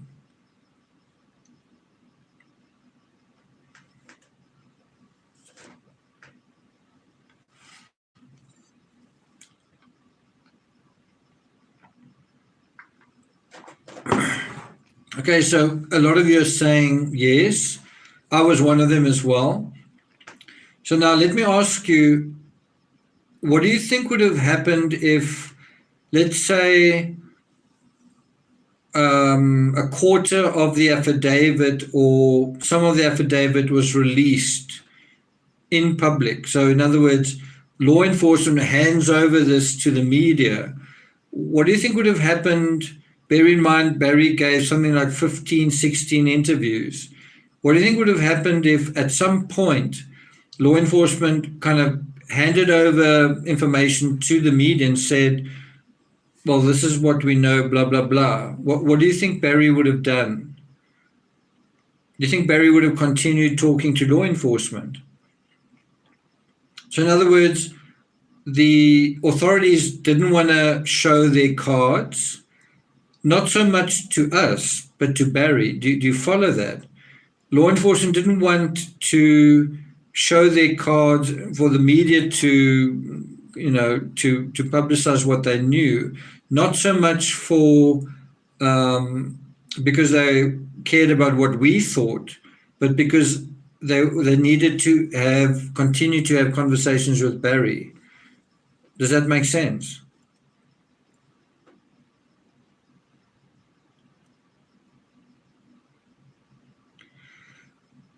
So you can kind of have this perception that the authorities don't know anything, that they've got nothing to go on, they've got no clues, that the investigation is cold, that nothing's happening. And of course, that is exactly what they want the suspect to think, that, oh, well, nothing's happening, you haven't taken my car, I guess I've gotten away with it, right? In other words, they want to give their suspect a false sense of security, which is going to allow them to continue with their investigation in a way that's not going to make it harder. Well, congratulations, Karina. You've been a member for 3 months. Karina says, what an amazing community TCRS is. I feel honored to be part of it. Thanks to all and Nick. Thanks a lot, Karina. Thanks for that. And so one's got to think about that in terms of the Summer Wells case. Is that the case with the Summer Wells case? Is it the case that they don't have anything? Or is it the case that they are holding their cards very close to their chests?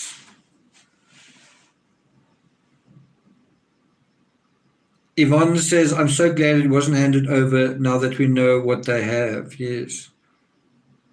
Sleuth and Sandal said it would give him false confidence. So you do get the sense that Barry, somewhere in the affidavit, somebody said Barry thinks he's a good liar. And somebody else said that he's got a huge ego. And someone else said, anyway, so you kind of do get the sense that this was a game between Barry and the investigators, and the game is like, who's the real hunter here? In this scenario, who is the actual hunter? And I think that part was really quite interesting and quite well played as well.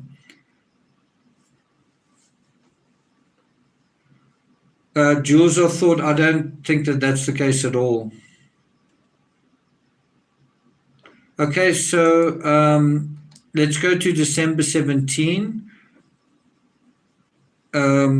This occurred in downtown Salida, Colorado.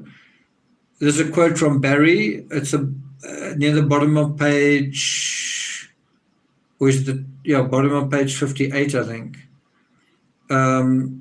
Barry says, I don't know if she was what she was doing, putting in her body behind my back, but all I did was work or hunt, and she had idle time.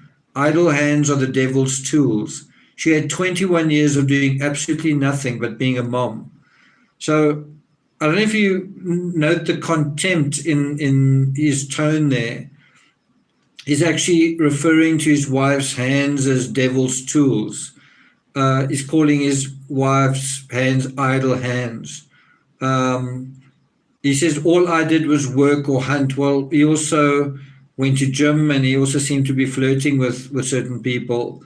He was also burying holes, apparently, with money in it. So Holly later said that Suzanne going to Al-Anon helped her detach from Barry.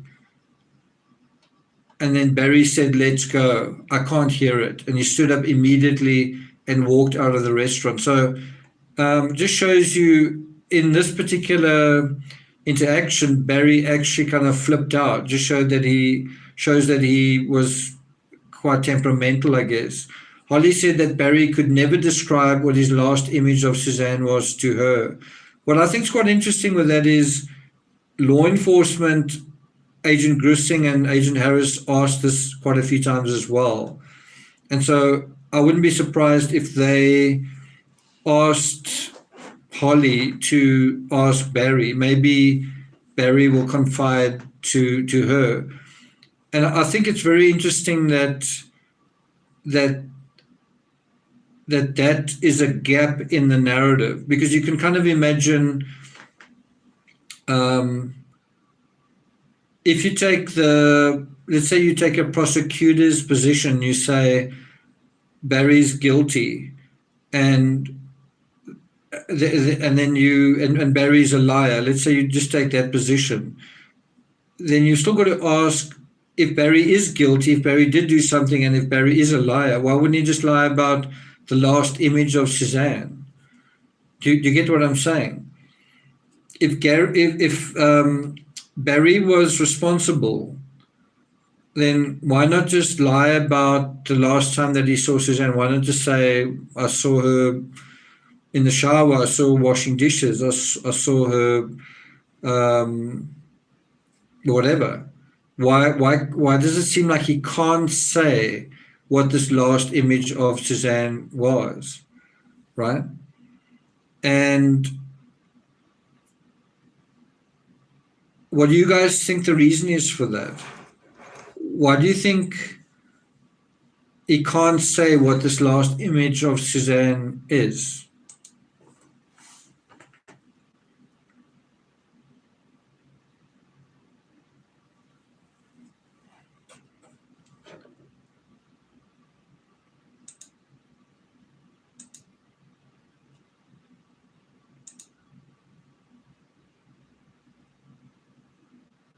Two Dog Night says remorse. Miss H says memory of death. Someone says separates himself from the crime.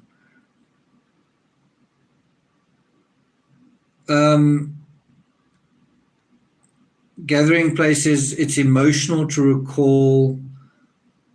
Could be. Pauline Buckle says, I'm still thinking. Stephanie says, because it's a huge blow. Zircon says the truth is too gory. I tend to think that is a possibility, is that just acknowledging that is that's the reason. I don't really want to be too graphic in what I want to say.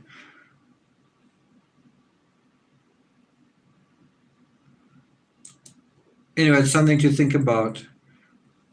Barry says, well, I'll tell you right now, we had sex that night and she was naked when I went to sleep. So she obviously got up and put her pajamas on, and when I left in the next morning, she was laying right there in bed. I didn't pull up the covers and look what she was wearing, if that's what you're asking me. And then Barry also says, and it upsets me that women have to have their little secrets behind their husband's back when I'm her best friend, and it pisses me off. It pisses me off that if my wife went behind my back and said that shit about me. He continued, that's the problem with women. They get their little things going between each other and they have no respect for their husbands. Barry said later, well, she said I cheated on her. Holly confirmed Suzanne told her the same thing. It's quite interesting. So Suzanne's also told Holly that Barry cheated on her. Barry says, but I didn't. What do you think Barry was doing? Well, I guess it doesn't really, does it count if you're a widower? Anyway, but I mean, I guess Holly was married. Anyway, Barry later said, I mean, I would have done one thing wrong, I would be in jail right now. He said, I mean, if I would have done one thing wrong, I would be in jail right now. Barry said, what you guys had in your little private conversations has nothing to do with the situation that we're in, unless she left on her own. And if that's the case, then I'm sure she'll surface someday for her daughters. Quite an interesting word, she'll surface someday. But I don't believe that's the case. I truly believe that her disappearance was out of anyone's hands but God's. And God allowed that to happen for some reason, and we might never know until we get to heaven. Holly said if she had told Barry before Suzanne's disappearance that Suzanne was detaching from him, he would have reacted in the same defensive way.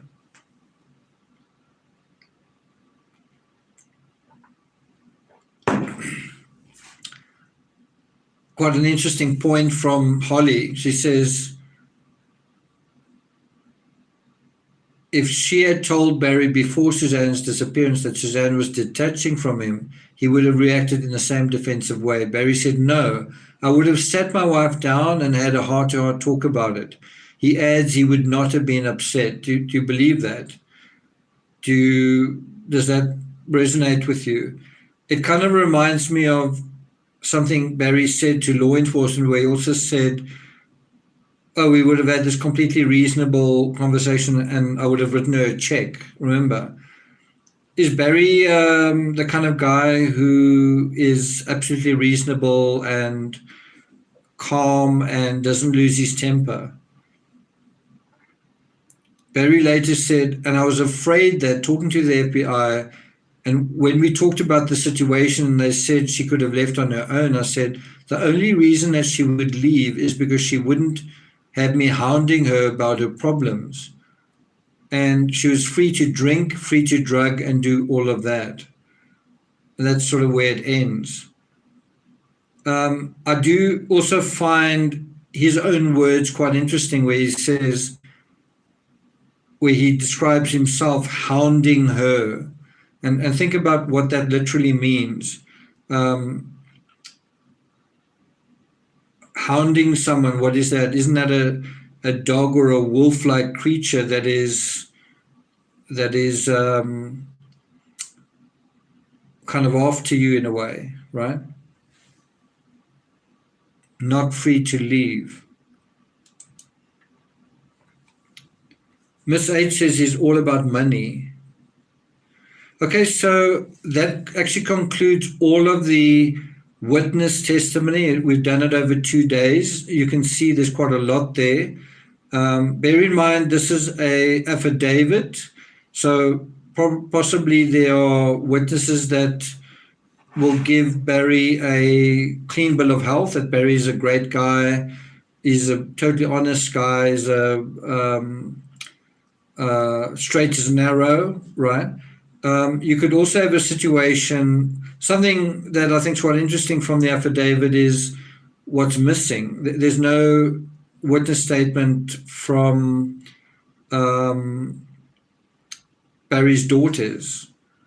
There's not really any witness statements from members of Barry's family. So you can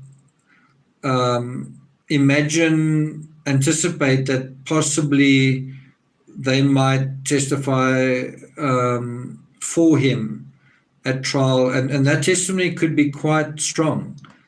You know, if you have the person closest to Barry singing his praises, also vouching for him, his own daughters vouching for him, that might feel like it has more weight than sort of strangers and people who don't even live in Colorado, right?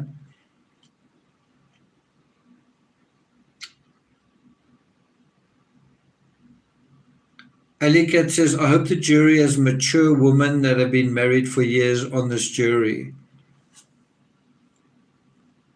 Anais Lake says, just like justices who do not know. Patricia says that she thinks he can't hide his contempt. Okay. Okay, guys, I think we're going to call it a day at about the 2-hour mark. Thanks a lot for many of you for tuning in. I noticed that this time definitely suits. I see there over 300 in chat. Normally it's 200, but normally it's not a perfect time for you guys. Sharon Drury says, love being here. Mel Stiller says, thank you. John Beach says, I think Barry's daughters might waver as all evidence comes in. Do you think so? I mean, if they haven't wavered yet, do you think they are still going to waver? Thanks a lot, Patricia. Patricia, how's your health at the moment? Thanks, John. Thanks for that. Thank you, Jules of Thought. Thanks for that. Caldoni says, good conversation. Debbie McClellan, good night, Nick, and thanks. Thanks a lot. So let's just do a quick poll. How many of you here are interested in the Madeleine Mccann case?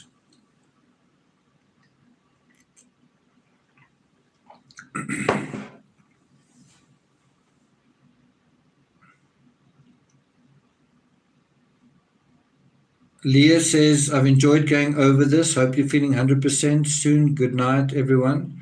So we're obviously not done with the affidavit. We've still got to go through the evidence. We've also got to go through the metadata, the truck, when the doors open and close, when the truck stops and starts, things like that. What would you like me to do first, the metadata or just sort of the evidence in general? Caldonis is not really interested in that case. Okay, fair enough. Nisi says, so much done, but still interested in Madeleine. Buffy says, good night, Nick. Georgina says, I worry about how long it is taking. Yeah. Metadata. Okay. So in terms of so I might do the metadata before I do the evidence. So what I want to tell you in terms of the Madeleine Mccann case, it is quite important what's happening now. They're closing the case. It's a 15-year long investigation. They're kind of just saying we're not going to investigate it anymore. And I've already put a video up about some of the milestones in the case, the ridiculous milestones in the case. And, in the John Benet Ramsey case, you had the ridiculous milestone of John Mark Carr being identified as the killer of John Benet. That was one of the ridiculous milestones. So I've kind of identified a few ridiculous milestones in the Madeleine Mccann case. What I want to do is take you through an article that was written on June 30th, 2007 in a Portuguese publication called Sol. Sol is the Portuguese word for sun. And the article is titled Pact of Silence. It was written by 2 Portuguese journalists. And I just want to read through that article and analyze it. And the reason I want to do that is it's something that was written very early on in the Madeleine Mccann case. But of course, it was written in Portugal because the crime took place in Portugal. And it's one of those things that it's written in Portuguese. And so who has ever read it? Who's ever read this article? And it's called Pact of Silence. And it talks about the doctors that were on holiday together at that resort apparently deciding amongst themselves how to deal with the situation. So what I want to do is I have translated the article, and I want to read the article to you guys and just analyze it. With the emphasis being that this article was written just 2 months after Madeleine disappeared, right? Just 2 months later. We now 15 years later. But the reason why I want to read it is so that you can see how much was known right in the beginning about the doctors and the way that they treated their children and how they were on holiday. And you may not think it's rocket science, but in this particular case, the Barry Morphew case, it's very important that we simply understand what kind of guy Barry Morphew is. And as we've gone through his statements and as we've gone through the witness statements, you can take all of that evidence. You know, there's evidence all over the place. There's the dart gun cap, there's the CCTV footage of him disposing of whatever. There is cadaver dog alerts. I'll tell you where those happened later on. You can take kind of all of that away, and you can, and I'm not saying it's not important, but you can kind of push all of that aside, and then you kind of got to ask, is your suspect a habitual liar? Is your suspect, what kind of person is your suspect? Is your suspect was he a well-liked person, or did he have another side to himself? I think a better question than that is, did your suspect have two faces? And what was the face that few people saw? But as a true crime writer, someone who's written a lot of books on true crime, someone who's become a student of the criminal mind, one of the key giveaways is all murderers are liars. Not all liars are murderers, but all murderers are liars. And murderers tend to be bigger liars than other liars, right?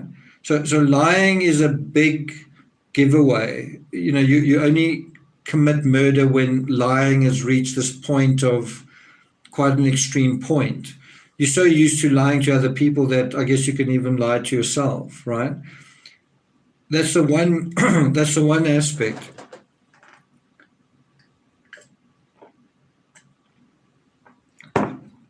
And then the other aspect, as I say, is, are there two faces to this particular individual? And to what extent is this other face very troubling, right? And in the Chris Watts case, you had a man with two faces, and the one face was perfect, you know, this perfect person. And underneath was this person who was capable of putting his children into oil tanks, right? And so with Barry Morphew, you kind of got to ask, so there's the Christian Barry Morphew and the good Barry Morphew and the good dad. What's the other side? And you can only find that out by spending a lot of time reading statements and getting to know him. And it doesn't mean what somebody tells you is the truth, but you eventually going to get an idea when you've read enough statements and you can think critically enough for long enough that you get a good idea of who someone really is. And that's kind of the job of true crime, is to ask, who is somebody really? They're pretending to be something else. To me, when you see Barry Morphew walk towards the court and he's got a daughter on both hands, both arms, and his daughters are sort of with him, that seems to me to be presenting, I'm good Barry, I'm a good dad, my daughters love me, my daughters know me, my daughters trust me, right? That is the impression that's out there. And so the question is that true, or is there another Barry, right? And that applies in all true crime. It's who are we dealing with really, right? What is actually being hidden from us? And what is the scale of what is being hidden away, right? And so in terms of this Pact of Silence article, you get quite a quick assessment of some people very early on, which in a weird way seems to be forgotten. It's information that comes out within 2 months, and then 15 years go by and people seem to have forgotten about it. So that's what we're going to be talking about in tomorrow's live stream. I was going to do Vincent van Gogh, but Stephanie's not around. Well, she's not. She's doing something with. I think there's some kind of robotics thing going on. So that's what we're going to be doing instead. I'm not done with Van Gogh, but I'd like to do the next thing with Stephanie. So hold on for that.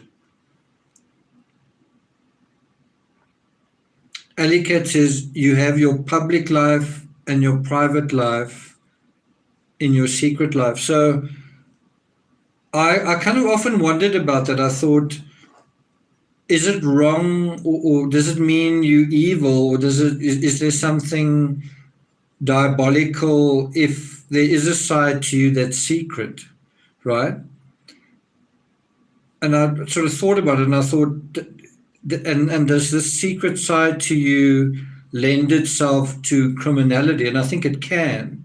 But when I read Ernest Becker basically was saying that, and you certainly have this with a child, when the child reaches a certain point in their evolution, in their growth, there's a point where they can't be completely forthcoming with their own parents. Do you know what I'm talking about?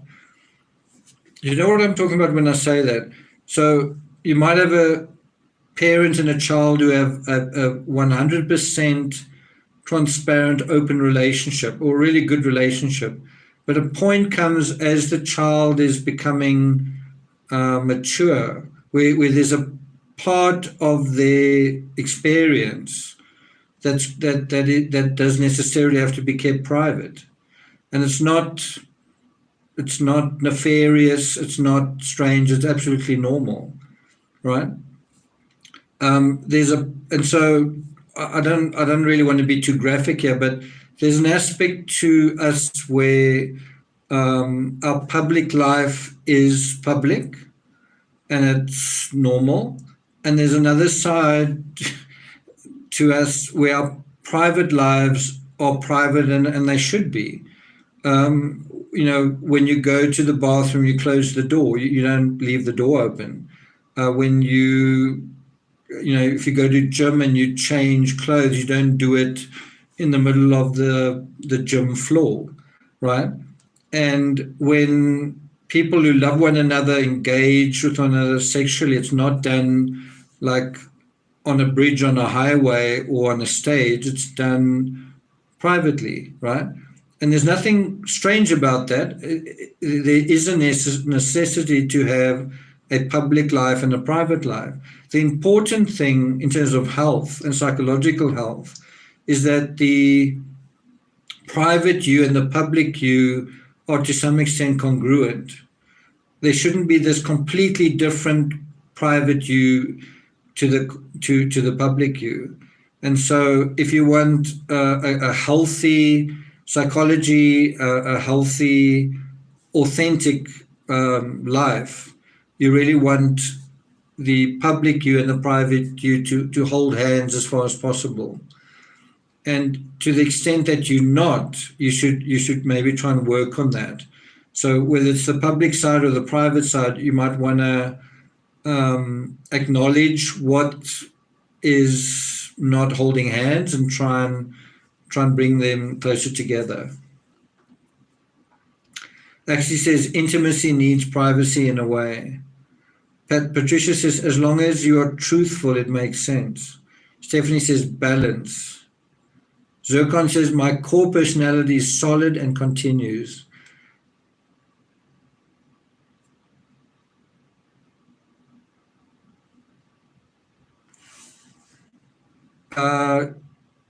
Delcy says duality is part of being human.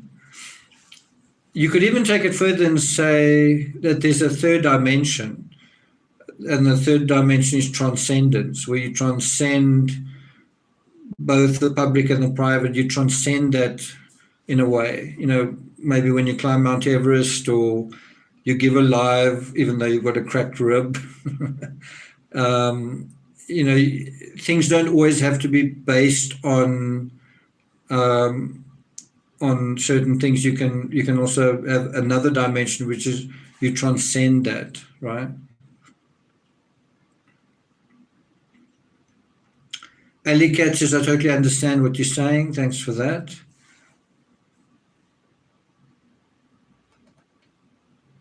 So all I'm trying to get at is, if you have a private life, it doesn't mean you're lying or you're deceitful or you are a criminal. It's normal.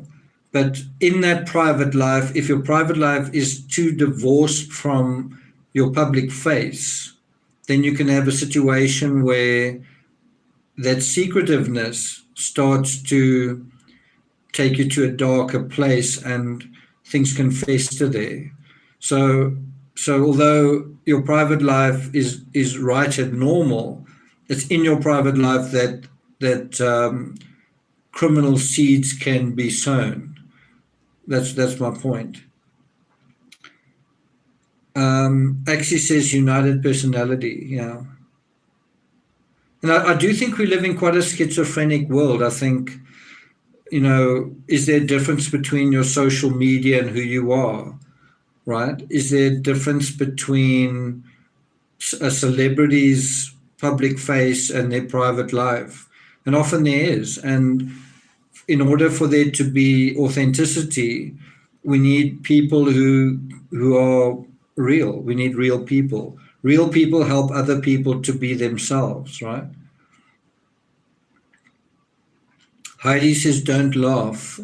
Don't worry, I'm not going to laugh.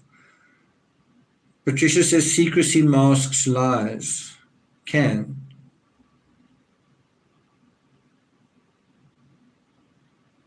Karina says, I also feel every human has the right for a bit of a secret life, a part that is just you. Yeah. There's a wonderful moment in the movie The Secret Life of Walter Mitty, where he goes off in search of someone played by Sean Penn. And I actually just saw Sean Penn on CNN talking about Ukraine. But Sean Penn I can't remember the character he's playing, but he's kind of in this absolutely wild mountain setting, somewhere like the Karakoram Himalayas, or anyway, somewhere really remote. And eventually Walter Mitty tracks this guy down, and he's kind of got this camera set up and he's got this long lens, and I think he's about to take a photo of a snow leopard, and it's a very rare creature and it's very shy, it's very difficult to see. And as Walter Mitty sort of comes up to him, he kind of says shh, shh, and shows him the snow leopard that's just sort of slinking by. It's obviously a long way away, but you can see it through this telephoto. And then he doesn't take the photo. He sees the snow leopard, and then he doesn't take the photo. And Walter Mitty's like, are you crazy? You missed this chance of a lifetime. You've come all this way here. And he said, sometimes I just do this. Sometimes I do it for me. I just enjoy the moment. And sometimes we need to do the same thing. Sometimes we need to say, I'm not going to make this into a social media moment. I'm actually going to just be in this moment myself. And you may not even remember it. It might just drift off in the ether. Because often when you record a moment on your phone, you do remember it. But I think just to remind you to be authentic, that's sometimes quite useful. Just to say, you know what, I'm just going to enjoy this moment. It doesn't have to be a big moment with a snow leopard in it, but you get what I'm saying.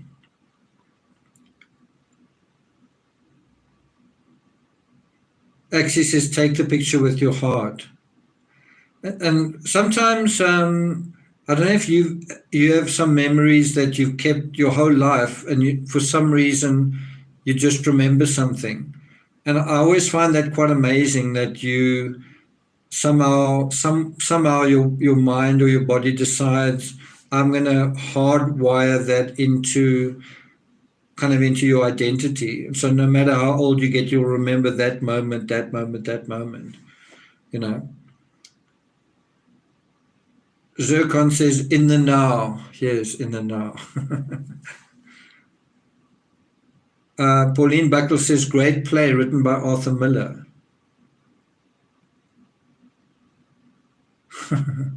Okay. Delcy says, photos don't reveal the true personality. Well, I hope that my photos do. Sorry, I've spent quite a long time as a photographer, and I really try to capture the essence of a person, and I thought that was what made my photography quite special. Okay, so I think we're going to end there. There's quite a few of you in chat, but I'm not going to take it further than that. I still want to do that analysis of my bike fall, bike crash. I just, for some reason, I found it a bit almost difficult to go there. I don't know whether it's, what do they say, too soon? But maybe I'll work on it tomorrow. We'll see. Patricia says photos are as good as paintings. That's how I feel. Thanks, Stephanie. That's sweet of you to say. Not there yet says, you have to know that not everyone will accept you, but you have to be your authentic self. Zircon says, see you next time, Nick. Take care. Thanks, Zircon. Some good comments from you in this chat, Zircon. Thanks for that. Sleuth and Sandal says, I can imagine. Be gentle on yourself, Nick. Last night was really horrible. Like, I've got little snatches of sleep, 10 minutes, 20 minutes. I hope tonight's not going to be as bad. I eventually figured out that if I do lie down, if I am almost horizontal, then I got into a position where I felt comfortable enough to sleep. So I hope tonight's not going to be as the Holocaust that the previous night was. The most horrible part actually of this injury has been trying to sleep. You know, you're in pain and you can't sleep. So hopefully I'm going to get through that. Stephanie says, I would still love a coffee table book of your photography. Well, maybe one day. Heidi says, certain smells make me instantly recall certain past moments too. Music also does that, right? It's amazing how the mind works, how certain things stick in there. Miss H says, best wishes, lavender oil sleep. Delcy says, paintings are devoid of the atmosphere, the aroma, the temperature of the moment. I think you've sometimes got to turn your imagination on when you look at paintings. If you watch Loving Vincent and you imagine that those paintings, if you imagine that like these paintings were actually something that was actually seen. So in other words, the limit isn't the painting, the limit is your imagination, you know. The painting is the beginning of the process of imagining what is really there. Okay, guys, if you want to join Patreon, Stephanie's just put a link up on there. There's some quite good discussions there. Not everything that goes on YouTube or wherever is on Patreon. There's there's additional content that we don't always put up. But there's some pretty good discussions there. There are audio books as well, etc., etc. Delcy says Van Gogh was a genius. Karina says from dawn to mid-morning I sleep the deepest. Okay. Okay, guys, so I'll be back with, we'll deal with the metadata in the affidavit. It'll probably be Monday or Tuesday or so, and then tomorrow I'll be doing the Pact of Silence article on Madeleine Mccann, which I think some of you might find quite interesting. Tomorrow, what time, I really don't know. Might be about this time, but I'll let you guys know. It'll probably be around about this time. Mo Ram says, I can see beach pictures and then smell, hear, feel, There's something we don't do enough is just use our own imaginations.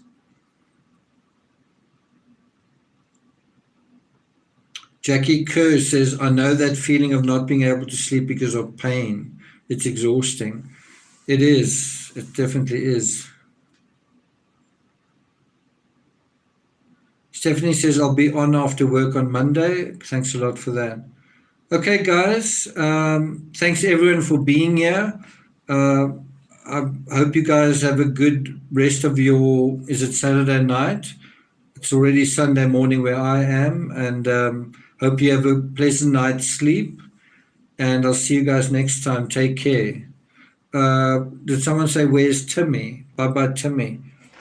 I don't actually know. I think Timmy's on my bed. He's decided it's enough ASMR for me. I'm going to get comfortable. Thanks a lot to the mods. Stephanie's here. Jean's here. I'm not sure if Bria is still here. But thanks to the mods. Thanks to the members. Also, thanks for the super chats. Really appreciate it. See you guys next time. Take care.